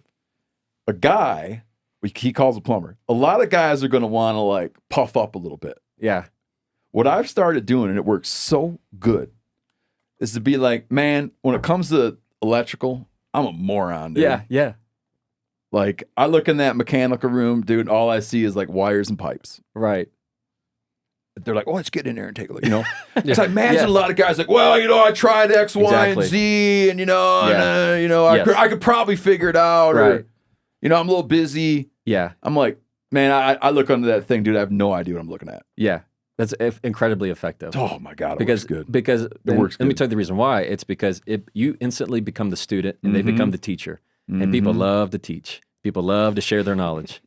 And I'm also not lying. Yeah, well, when I look either. at we have in-floor heating. When I look at my mechanical room, I don't know what I'm looking at. Nate Bargatze, who I'm a huge fan of, has this bit about when people is like his wife is the one who knows all the man knowledge. Let's put it like he knows everything, and so she called somebody to fix a water heater, and he opens up and he's like, "Ha!" And the guy's like, "I'm here to do your water heater," and he's like, "Yeah, they're in there, somewhere." Like he has no idea where it is, and so he's always like, "I know nothing about it," and so he's always like, "Oh yeah, I agree. We probably do need a new one. Just replace the whole thing." Do you have some to sell? Like it's fantastic. But that's an excellent strategy because there's no battle of the ego because we have such a feeling of to have any kind of credibility. I have to feel like, I did this and I tried that and I did this and I tried that. Because dudes feel emasculated. Absolutely. But I just emasculate myself. And that's genius. Yeah. It's genius to be able to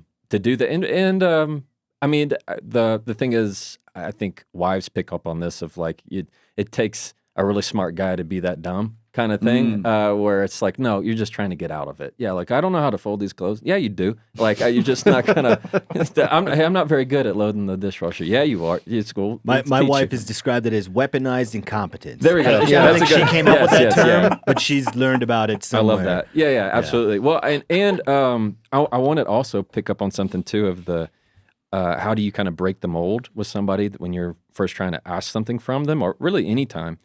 And this could be for any kind the of mold being no. Yeah. Okay. Is you say exactly what they're thinking in the reverse way. I'm going to explain it. So let's say if I was going to tell you something and I said, now I don't mean this disrespectfully, and I say something, how are you going to take it? You're probably the going to same way when someone says, "I don't want to get political." Exactly. And I'm like, "Please don't." Yeah, exactly. Because you're about to. Right. Exactly. Yeah. Absolutely. And so it's that. It's any time you say, "Look," it's like, okay, then stop talking. Because you're getting. Then don't. Yeah. When somebody says, "I don't mean to be rude," and then they say the rudest thing you've ever heard, or whatever it is. I don't mean this to be. No, I don't want to be racist. Exactly. And then they say the most racist thing. Yeah, exactly. So instead, what you do is you flip it. So, in other words, when you're coming up to that person, maybe instead of going, "Look, I don't want to waste your time," what are they thinking? You're wasting my time. Yeah. Instead, selling them something. Exactly. Now, instead, you say it for them instead of saying it's not that case when they both know it is, because people naturally want to say the reverse of what you're thinking. So instead say, you probably think I'm wasting your time, and then say it. Oh, I don't like this. Yeah. Well, that's not in the permission aspect. And I am. Well, I am wasting your time. Well, you could say that of, let's say. What if you said, like, "Thanks for giving me some of your time," or "Sorry to bother you"? Yeah, don't, because then you're just telling, you're confirming. That you're bothered. I would rather you say, "You probably think I'm here to bother you." Uh-huh. Okay, and then they'll actually listen. Because if you say, "I'm sorry here to bother you," it's just the opposite. Mm-hmm. Or if it's, let's say you and I are in a conversation and you don't really trust me, or I can just tell what I'm doing as I'm labeling what you're not going to like about me. So it may not be leading with that, but it could be something like, "Look, I know you probably don't trust me," and then you're going to think the opposite. Rather than me saying, "Now I need you to trust me here," you're automatically going to go, "No, I don't trust anything that you say." So when you have people love to think the opposite. So if I say, "You can't do that," what's the first thing you think of? Yeah, I can. So we have this really quick switch of thinking the opposite of whatever you say. So if you say it as if on their behalf, now you probably think you most likely think X, Y, and Z. Their head goes, "No, I don't." You think the opposite of it. It's a really great technique that I like. What's the movie where there's is it Mandalorian or something? There's like a dangerous seeming person, and there's like a point in the movie where they say to a person, "You can stay here and die, or come with me and live." I hope it's the Mandalorian. I love that show. And it's like, and it's sort of presented in a way where the person's like, "I'll go with you." Yeah. Should I like say against all against all visual. Yeah. Do you know what I mean? There's like a surprising way of. Yeah. I don't even know what that is as a rhetorical strategy. You're just you're narrowing the choices. So whenever you can like give them a set of choices. Oh, I think the actual line is, "I can take you in warm or I can take you in cold." That's it. Yeah. No, you're right. That's what it is. I can take you in warm or take you in cold. That's so good. What a great line. They'd be like, "Yeah, I'll go warm." Yeah, I'll go warm. So anytime you can give people choices in conversation, they love it. Rather, it's like I say this in the book. When you talk about everything, you talk about nothing. So when you put a frame around the conversation, you actually get very detailed. Instead of coming in and saying, "All right, we got a lot to talk about today." Nobody ever feels like you leave the conversation productive. But if you can eliminate to just one thing, you're going to be a whole lot better. But yeah, that's what comes to mind for me. Can you talk about having a hard conversation in person versus over the phone? I find that if I'm looking for permissions, it takes more courage for me to go up to somebody's front door and talk to them than call them over the phone. But the outcome is usually better in person. It's harder for them to tell me no when I'm standing in front of them. With a little child. Yeah, well, I don't have one of those. You can borrow one of mine anytime. I got one on crutches right now. Oh, perfect. Yeah, you bring that kid, you're not getting, put him in a a wheelchair. lot of permission. Get a fake cast. Hobble up there in them crutches. Oliver and we're talking to Twisted. this guy. Do you have a wheelchair for him too? Yeah, exactly. I don't want to be manipulative. Yeah. Can you talk You're about probably having? thinking that I'm manipulating you with this small child in crutches. But he legit had knee surgery. It's my buddy's kid. And he's dying to talk to you. Yeah. Well, going to them always in person is always much bech There's that element of people have a harder time saying no when you're in person than over the phone because you're talking to them. Same reason why people in YouTube comments will say anything, but they would never say it in front of you. Yeah, it's just a whole different level of credibility and humanity to it. And whenever they can see how you look, right, and you can go, okay, this person's a genuine person, or this person doesn't look trustworthy. Maybe it's just how you're dressed. Maybe it's how you're carrying yourself. Maybe it's how you're smiling. Maybe they just go, I don't know, something about you I just like. And so that element always gets you far because they're already, while you're talking, they are calculating everything about from your eyes to how you're standing. Is this a person I can trust? And so I'd see that with juries. Jurors we are humans. We have a sixth sense about us of knowing if someone's genuine or not. Like the worst thing a witness can do on the stand is try and fake sympathy. If they're trying to drum up tears, the jury will just crucify them. A jury will, really?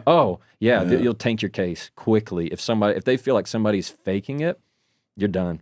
You're done because they go, this person's a liar. I don't like anything about this person. I feel like that's got to be good to see. It's got to make you feel good about humanity. Yeah. Oh, yeah. Yeah. So when you're getting permissions, don't go up and start crying right off the bat. Exactly. Right. Yeah. You know what? Yeah. This reminded me of a time I broke my arm. Yeah. Got nowhere to look. Yeah. So when you're, I also would think as the landowner, when somebody has the guts to come all that way, drive all that way, and come to you face to face, so they would say, I don't care if it's a man or woman, but that's the term man to man or whatever it is, you come up and talk to me, then that's absolutely. So I did this once. It wasn't hunting, but I needed this location for something with a trial. And this guy owned the property. I talked to him on the phone. He said, no, immediate no. No. But I waited a week, went to his house, knocked on his door. I wasn't wearing a suit, just wore regular clothes. And told him what I was there for, and he goes, "Yeah, that's fine. You can do that." And nothing really changed. You didn't say that you were the person who called. Yeah, no, I didn't say that I was a person who called, but I didn't lead with that. But he did ask, "Are you the one that called?" And I said, "Yeah, I am, but I want to meet you in person." And so that just changed the dynamic when there's something about a handshake. There's something about looking somebody in the eye where that sends a different frequency, a different signal of trustworthiness in the conversation. It's easy to say no to a telemarketer or whoever, or just not answer the phone. Randall, can you hit him with two of yours? I feel like are on the same wavelength. I like them. This is fun, by the way. This is you have a hunting trip planned. I like this one. And a friend asked to join you. You don't want them to come, either because you want to go alone, you think they'll ruin the experience, or you don't think they'll enjoy the experience. How do you tell them that they can't join you without jeopardizing the relationship? That's a great question. And this kind of speaks a little bit to the compliment insult sandwich, a little bit, which I'm looking forward to discuss it. It's this. So where I've seen it gone bad is people lead with the, "Oh man, I'd love to. Oh, you're my best friend. Oh, I love to," and they shower the compliment. They shower the fluff. And then they end it with the word "but," That's what happens. I mean, in relationships, I love you.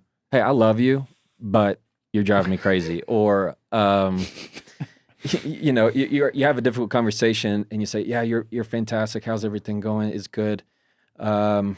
Listen. And then everything tanks. Like that's how it happens. Is you have that conversation. Hey, how's it going? You good? Family's good.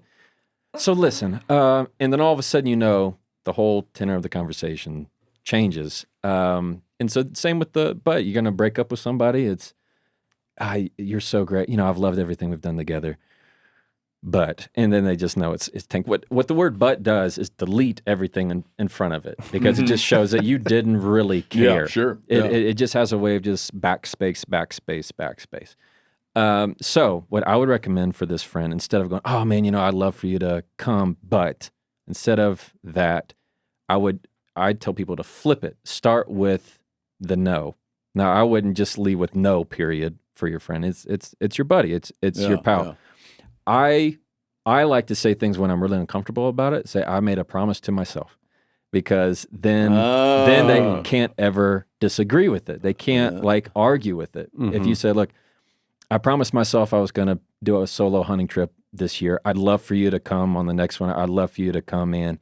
It's just not going to work out this time around. That's a great Simple one. as that. It's going to work, instead of, oh man, you know, I love for you to come, but I'm just gonna go by myself on this one. Thanks. That's gonna feel a little bit less, instead of, I say this. It's the same kind of technique when I say you need to, if it's you who needs to turn down an invitation, so let's flip it.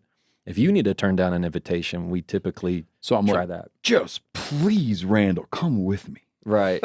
I would love it if you came with me. Yeah. But he don't want to go. But he doesn't want to go. Instead of the, man, I'd love to, you know, I would. But I can't make it. You know, and what happens is we have the tendency to over-explain. You know, I love to, but you know, I got the dog, you know, and I got a tree that's growing in the yard. Like, we have this make up the dumbest things that we got. You know, it's anything and everything ends up being kids, like you know, I'm busy, and you know, life, and you have 3 tariffs. Yeah, exactly. Tariffs. Plus my ankles been bugging me. It's this economy, you know. As soon as, and there's that tendency, you say so much that the other person just goes, look, if you just didn't want to come, just tell me. Yeah. You know, it becomes disingenuous in a sense. So what I teach is you start with the no, and then you instead of the gratitude, the no, you begin with the no, then end with the gratitude. So instead of the thank you, but I can't, or thank you so much, I'm not going to do it, lead with the no. I can't make it. I hope it's a wonderful time. I've heard a whole lot of good things about it. Let me know how it goes. Or I can't make it this go around.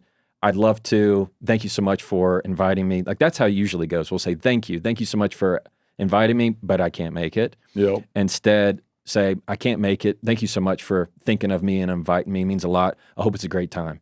Like, if you can, same thing, like if there's a new coffee shop, if you invited me to go with coffee and I couldn't make it, and say, no, I'd love to, but I can't. It would be as simple as beginning. So let's put it in a framework. Begin with the no. Next is gratitude. 3 is, if you can, sprinkle in some kindness. So that is, I can't make it today. Thank you so much for inviting me. I hope it's a great time. Or I heard it's a great place.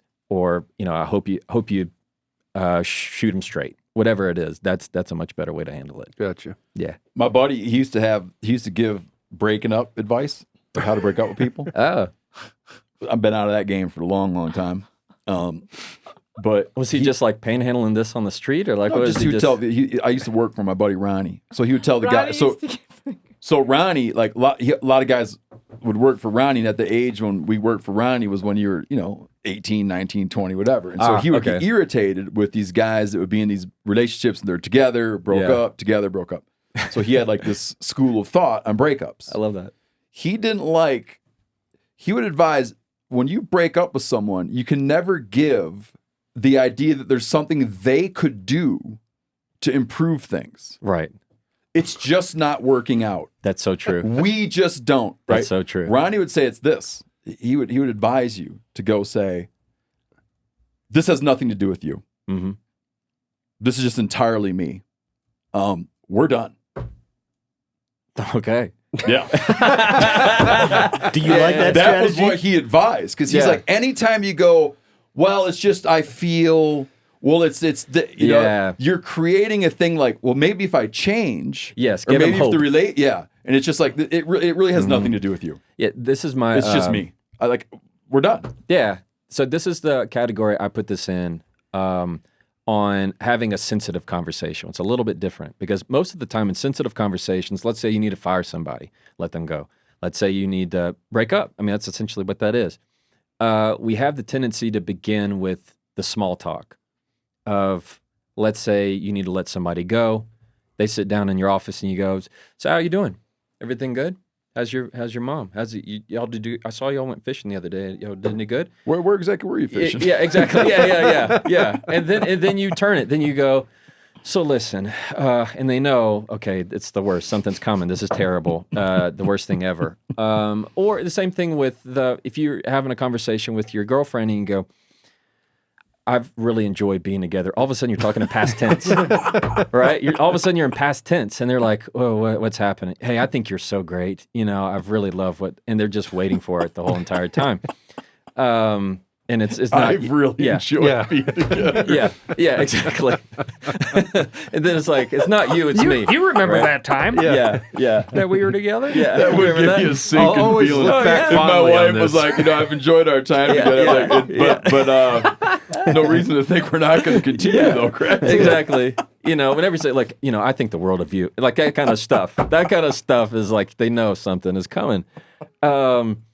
Instead of using that fluff language, you tell them this is going to be difficult, and you can apply this for anything. And so instead of the fluff, you begin with something that sounds like this is going to be a hard conversation, or it can be as simple as this is going to be a difficult conversation, or you're going to say you're not going to like what I have to say. What about the one like your old man used to give you, like, this is going to hurt you more than it's going to hurt me? Yeah, it's always a lie. It's always a lie. But if you said something like, you're not going to like what I have to say, or this is going to come as a surprise to you, or this isn't going to be fun to discuss, whatever that is what you're doing is preparing them, like readying them for that conversation. Because if I sat you down and we're going to have a talk, and I said, Corinne, you're not going to like what I have to say.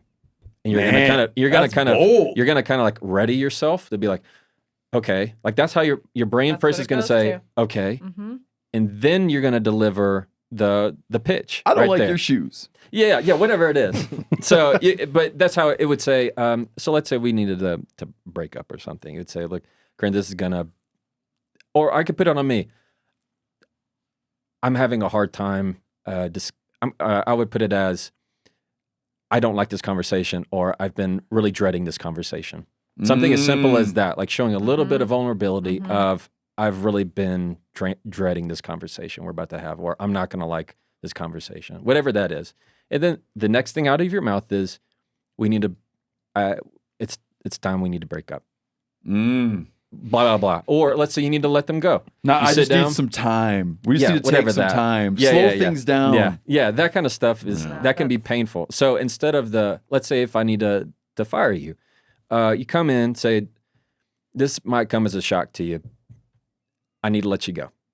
You've been a fantastic. Now I'm giving the compliment. Just hit them right in the nuts. Yeah. Now I'm giving the compliment. Like now I'm giving the compliment of, you've been a great part of the team. Loved having you. I'm looking forward to after that. Yes. Now you're kind of like trying to show, because now it's genuine. Knock now them it's down genuine instead off of the a hand. Instead of you being nervous. Instead of you being nervous, instead of you saying you're such a great part of the team. We really, and now they're thinking, where's this going? Where's this going? When you lead with the compliment. I'm going to get a raise. Exactly. Exactly. But everybody's always waiting for the but. They're waiting for the down. They're always thinking the worst. So if you lead with this is going to be a difficult conversation. I need to let you go. You've been an awesome part of the team, and I look forward to where you go in your career. It's just not going to be here. I mean, that kind of thing is way more credibility. I like that. Or even if you own it. lead You with own the like, decision. and I look forward to helping you, move forward and wherever you're going to be in your career. If you feel like this is somebody you really enjoyed and you really do wish the best for them. because because then they'll start switching the conversation to where they go next, what happens next, rather than complaining about the present and saying, what's wrong with me? What could I have done better? You're saying the decision's been done. And even if I say, no, this is a me decision.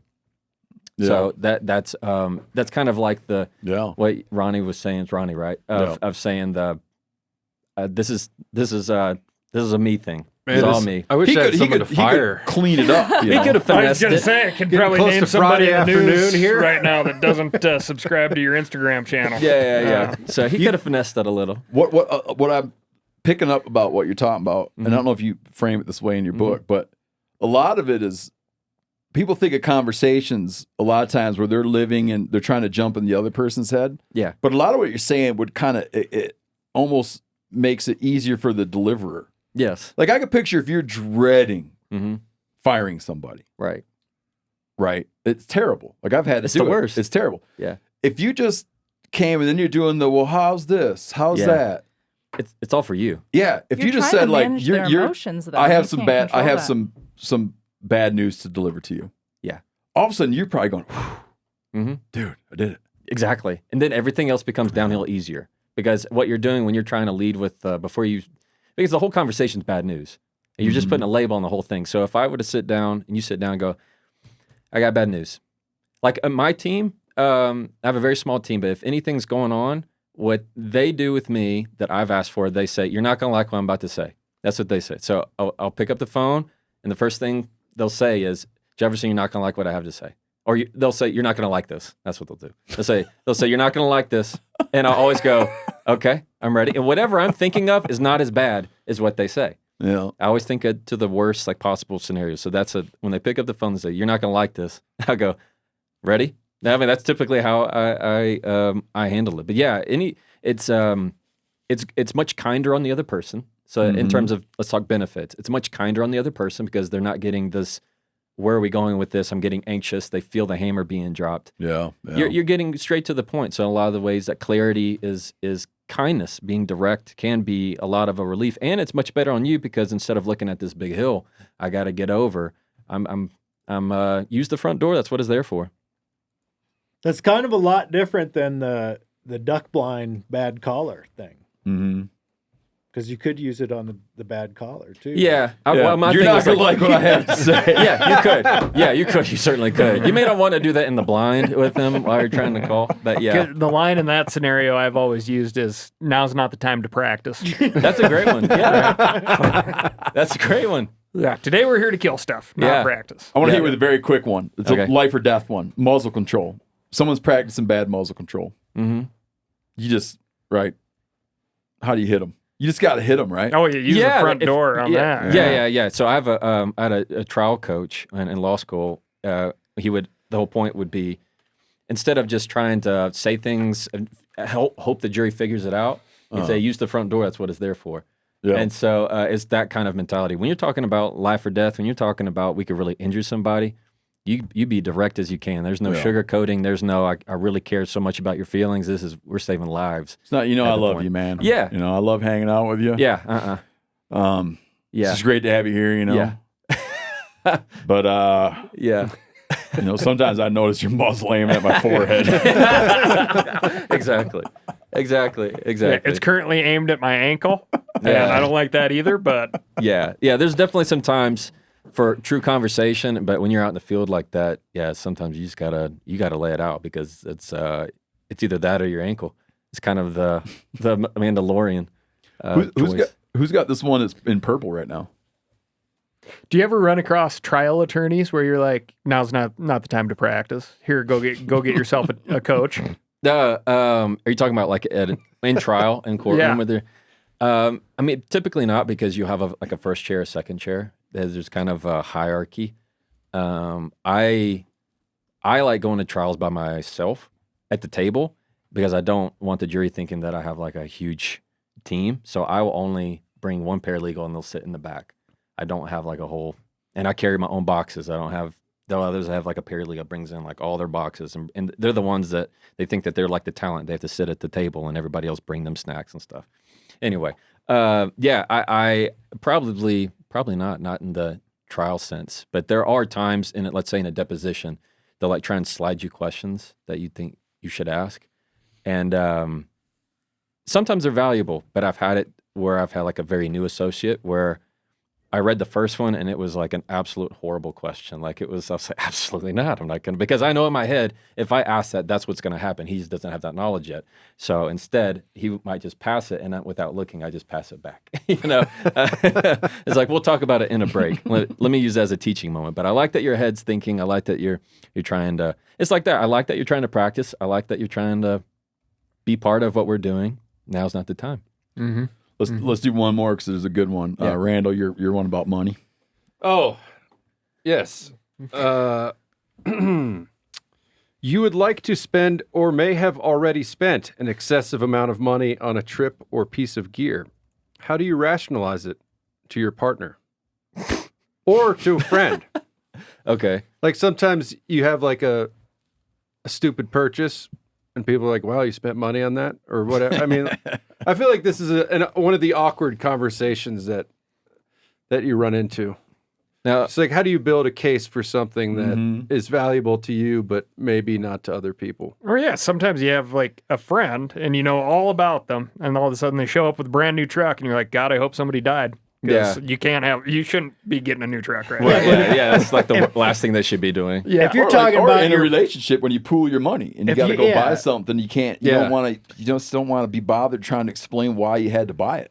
I don't know, if it's a Yeah. big expense and you're like springing it on them afterwards. Well, that's where we're here to ask the expert. And to add context, we've polled our audience before, 500 listeners. Oh, very cool. Asked a question: have you ever lied to a significant other about the price of gear? And it was over 70% of them have lied to a significant other about. They So probably lied on that shitty. too. They probably Sure, yeah, it's probably like 95%. exactly. I've obfuscated the price of gear yeah. Okay. rather than lied Generalized. about. You were like massaging the truth. Yeah.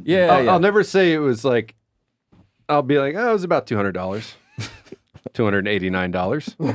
Yeah.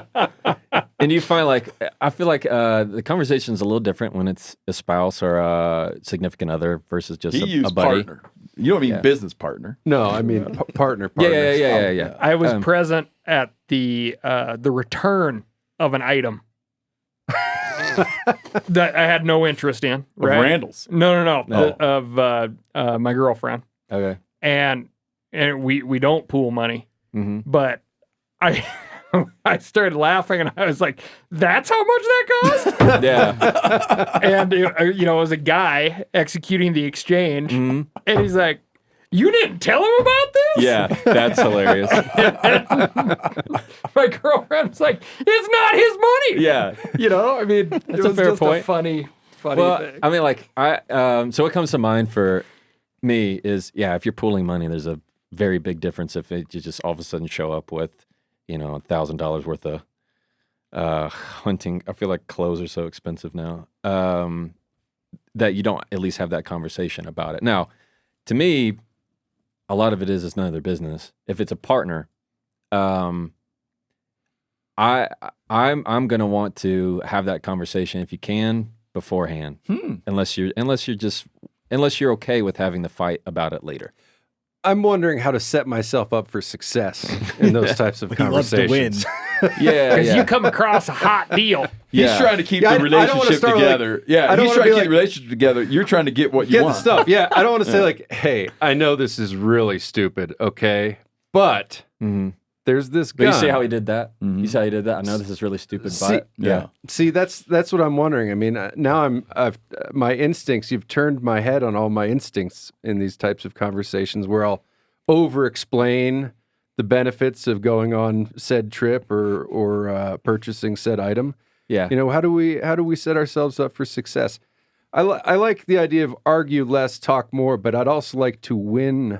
Yeah. He Here's wants what to I'm argue 100% less, of the buy more. Yeah, I'm going to tell you about a gun that I'd like, and we're going to walk away from this conversation with you understanding that I should get this. Yeah. We're going to walk away from this conversation Yeah. with me owning that gun. Yeah.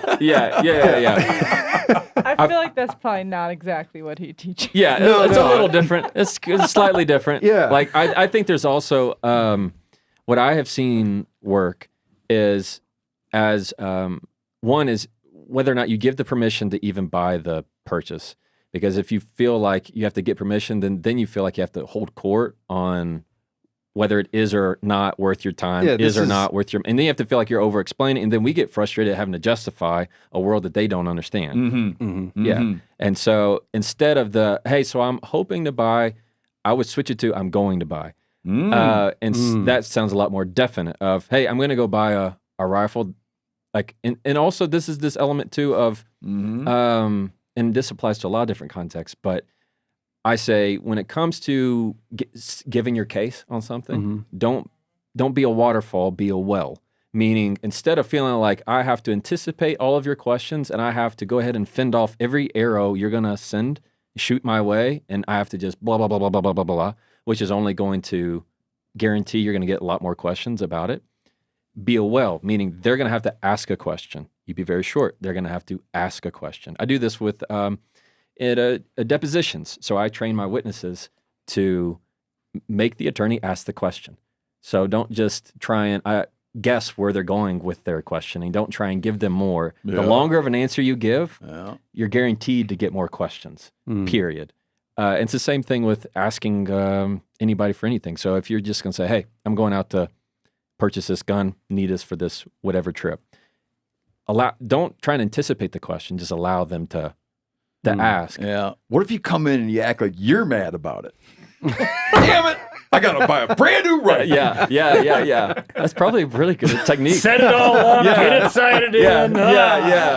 Yeah, it's like, I got to do this. Like, then you act like it's a big inconvenience and they're for like, you. oh, it'll be okay, sweet. Just pick a good one. Yeah. Well, that's true. You could try and do that and get them on your side. No, go get you a good one. Don't I try have the and opportunity of a lifetime here.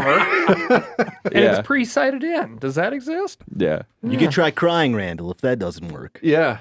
But what about you have a kid with a cast? What about getting to the friends part? Like, do you even gotta justify that? Like, no. I mean, no. Like, No, I don't know. I was just trying not to make it about my marriage. Right. Yeah. You know. So what would happen? My grandfather would say this a little bit. Yeah, my grandfather would use this line. He'd say, "It found its way to me." That's what he'd say. He'd go, it's found its way to me. Like like he went out and bought way too many fishing rods or whatever it is, lures he didn't need. I remember he came in with like a huge, he learned about like, he could buy in bulk. And so we had these lures called sluggos. And And Great so, one. and when they first came out and he goes, first thing he said was, they found their way to me. You know, like that's the way he would say Lucky it. you. Yeah, exactly. And we're like, oh, okay. All right. Hey, we're gonna wrap it up. But everybody check out the next conversation. I'm you know how I said I didn't read it? Yeah. I'm gonna read it. Oh, awesome. Thanks, man. Like, I'm not lying. It sits on my bed. It sits on my stack. Everybody Awesome. at the office should read that book. Yeah, thank you, man. Yeah. Or half the office. You're waiting behind. You're in line behind a book about jaguars Oh, and a book about Cape Buffalo. Oh, all And then right. this comes up. I'm honored. The next conversation: argue less, talk more. Jefferson Fisher. Thanks, man. Yep. Learn how to get all kind of permissions, all kind of guns. There you go. And I, Looking for how to get on public land. I really That's it. respect Goodreads ratings. Your Yeah. book has a 4.62. That's outstanding. Awesome. It's hard to find a book above 4.5. Oh, so Really? Yeah. Fantastic! That's awesome. Congratulations, Thank you very much. I appreciate it. ladies Thanks, and guys. gentlemen. Jefferson Fisher. Thanks for coming on. Thanks, man. Thank you.